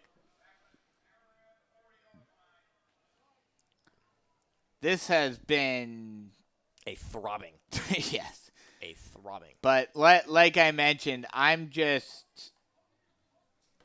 especially with how he's played over the last few weeks. I'm confused as to how he's not getting more offers. recognition. Right. Yeah. You would think with how... At least Coastal, since they're right down the road. Well, and on top of that, you see he has the arm strength. That was a throw on the run that was from the 45 to the 5. He's doing some Patrick Mahomes type run or type plays where he's on the run and throwing across his body. Right, and he's still on target as it'll be a handoff taken down at the 45-yard line for a gain of 5. Number 15, I believe that's Williams, I should say. Williams on the carry. 3 wide on the near side, 1 on the far side for Goose Creek. Snap taken, play action, 5-step drop. Rolling out to his right is Moore, and he's just going to throw it, and he's going to find a wide open man. Number 2, Major on the catch. And there's a flag, and I'm assuming it's going to be holding. Yeah. Yeah, the fact that Moore was able to move around so much without he did have pressure on him, but should have had pressure a lot earlier. And that will be illegal man downfield. Oh, okay. So, yeah, they're asking Coach Mark Morris if he wanted to accept it, and he obviously does. So that'll be bring up 3rd and 10 back to the original line of scrimmage. And this should be a spot where the defense just goes after Drew Moore here. Shotgun set, 1 on the far side, 2 on the near side with Williams in the backfield with him. Low snap, and I don't think he was expecting it either. He's going to run for the first down, but he will get taken down right at the 40-yard line. And that is number 44 again. Manning hit. Just he's got a sack, an interception, a forced fumble, and a deflection. We talked about it in the beginning of the season. You know, Manning hit was going to take over on defense. Was an offensive lineman last year. He was taking over in that middle linebacker position that Luke Janak was in over the last couple of years. Could he step into those big shoes? And he has done it, yes. And then some. Especially because he's our leading tackler this year as well. 2 on either side in the shotgun set. Moore's going to take the snap. 3-step drop. Looking right. He's going to go deep, and it's going to be way over the top of anybody's head. His target was Major on the pass. And that sets up 4th and 10 with 3:26 to go here in the 4th quarter. 55-28, Carolina Forest with the lead. What a game. Just what a showing. I mean, with a few, but most of it was in garbage time. But, what a complete game. Like we talked about, this has been the most complete we've seen this team since West Brunswick. Right. By the way, you mentioned something to me on the way here that this was the 3rd highest scoring offense in Carolina Forest history. Well, let me see. Actually, I've got it right here. So what do we come in today with? We came into today with 350. Yes, we are now up to the 2nd highest scoring season in Carolina Forest history, trailing only the 2019 season, which obviously was the team that went all the way to the lower state championship game. And, I don't think we're catching up to the 2019 season. They had 626 points that season. But still, this is the 2nd highest scoring Panther season in program history, passing the 20. Now, granted, the 2020 season, if they had a full season, would have gotten a lot more. They scored 379 points in just 9 games. Right. Shotgun set, 2 on either side for Moore in the shotgun set with Williams in the backfield as well on the far side to Moore's right. Snap. Looking left. He's going to fire, and it's just going to be a hitch route, and it's going to be too high. He had him wide open, and that'll be turnover on downs for Carolina Forest. And I think Moore is now realizing that is going to be his final pass as a – well, wait. Yes, he is a senior, so that will be his final pass most likely as a Gator. And you hate to see it, but I love to see it because I'm a cynic. And But now wewe're seeing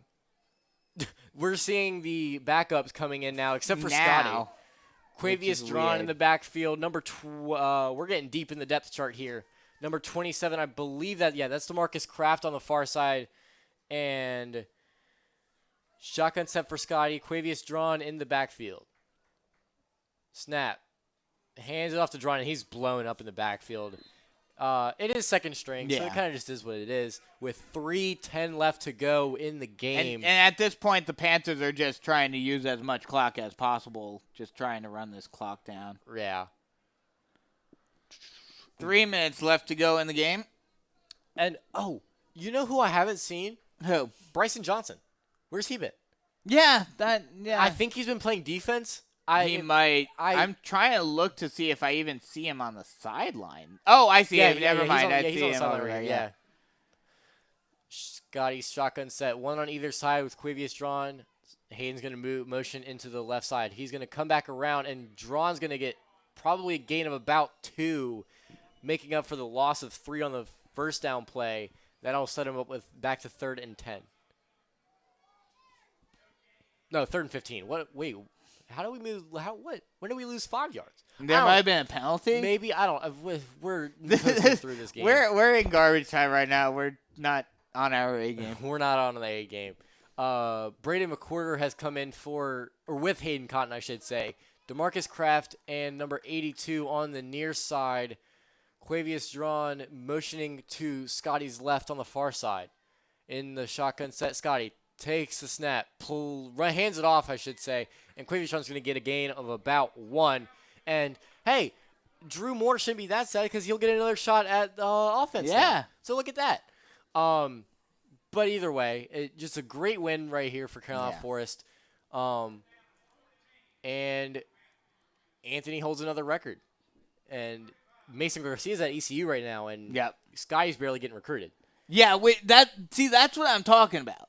You know, Scott Saylor beating a record that's being held by a Division I quarterback, and he's not getting any offers. That I just don't get it. As number 82 is going to get the screen pass, and he'll stay on his feet and gets close to the first down marker. No, they're going to say okay. short. Was that not? I thought it was I don't know. They're going to say it's fourth down now. I don't know what's going on. I swear it was fourth down last play. But are we getting one of those phantom downs? I think so. Timeouts Carolina Forest? Is that what I just heard? Oh, no. No, it was fourth down. It was fourth down. I knew I wasn't wrong. Jesus Christ. This has been a long game. Well, it's not even been a long game. Yeah, it's just like I'm ready to go. I'm ready to go home. But, hey, we're going home probably about almost 2 hours ahead of where we we normally would. Yeah. So, I mean, shoot. I like it. Yeah. Defense is going to come back on. Drew Moore is going to get his final drive as a high school player. It's sad to see, but at the same time, you love it for if you're a Carolina Forest Panthers fan. I don't even know what to say. Defense has been playing really well. Yeah. Offense has played really well. There's a reason they hung a 50 burger on Goose Creek today. As timeout Goose Creek. Why are you? Okay, well, they have no more timeouts. So no more stopping the clock unless it's a first down. No more first down. Hey, no more. Okay. But, you know, like, the great game. And you know it's game over when the coordinators are coming down. Oh!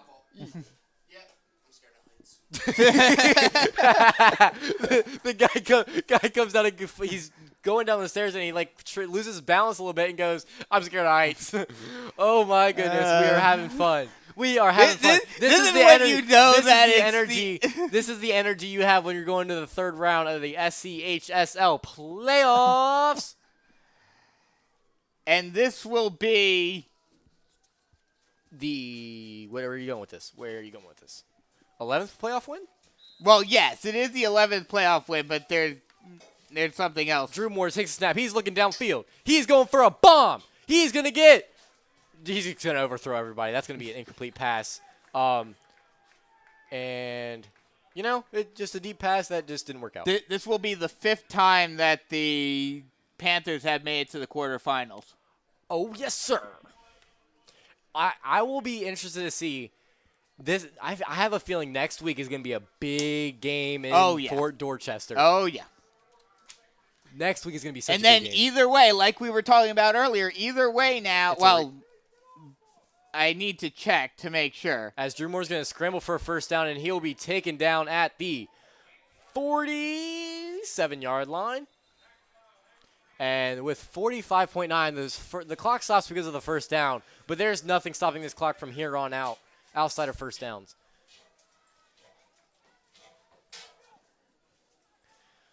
Shotgun set, 2 on both sides. Snap, looking left, hitch route, number 16 catches it and makes a move and will get taken down at the 25-yard line after a gain of about 20.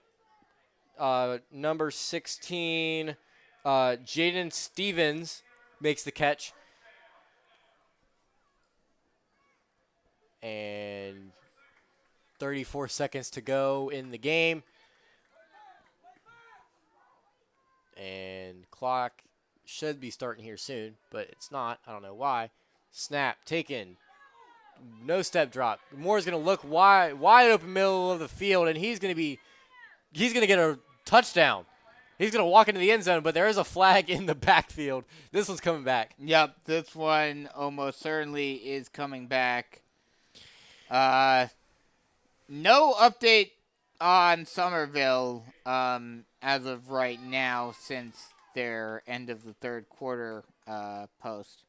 What was But the score? Was they that were up 21-7? 28-7 At the end of the third. at the end of the third. How long ago was that? That was 37 minutes ago. Oh, got you. So kind of surprised that there isn't a final on that one. Right. But I think it's safe to assume that Somerville probably will win that game. So if we win against Fort Dorchester, that Either way, it is will be a rematch. Rematch, yes.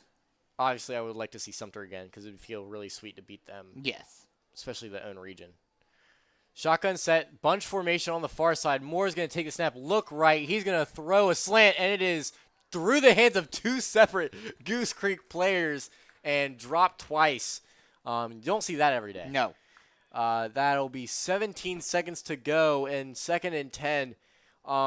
You think there's a 35-point play or 27 I should say, 27-point play that Goose Creek can draw up here? No. No? So touchdown with 10 seconds to go. Fumble recovery touchdown. I don't know. Shotgun set 3 on the far side. He's going to look right, looking to the end zone. He's going to escape one guy. He's going to get to the outside. First down and more. He will get dragged out of bounds at about the 8-yard line with 6 seconds to go. Can this game just end already? I don't even know what this game's going on about. What are we doing here? What is it? We're on a giant rock in space. What's going on? Sorry, I got a little existential. That's what happens when you're in garbage time. I'm saying. But yeah, next week is going to be very interesting. We came into this game kind of knowing with how Goose Creek was in terms of their non-region schedule that they were a very weak number 1 seed. As Drew Moore escapes one tackle, he's going to roll to his right. He's going to throw, and it is going to be incomplete. And that will end the game with zeros on the clock. And Carolina Forest is going to advance to the 3rd round. And that will end it. And so that gives Carolina Forest their 11th playoff win. It'll be their 5th time going to the quarterfinals. Yeah. And it'll be the 3rd straight win against Goose Creek. Yep. Again, it'll also be the 4th straight week of 40 plus points for this Carolina Forest offense.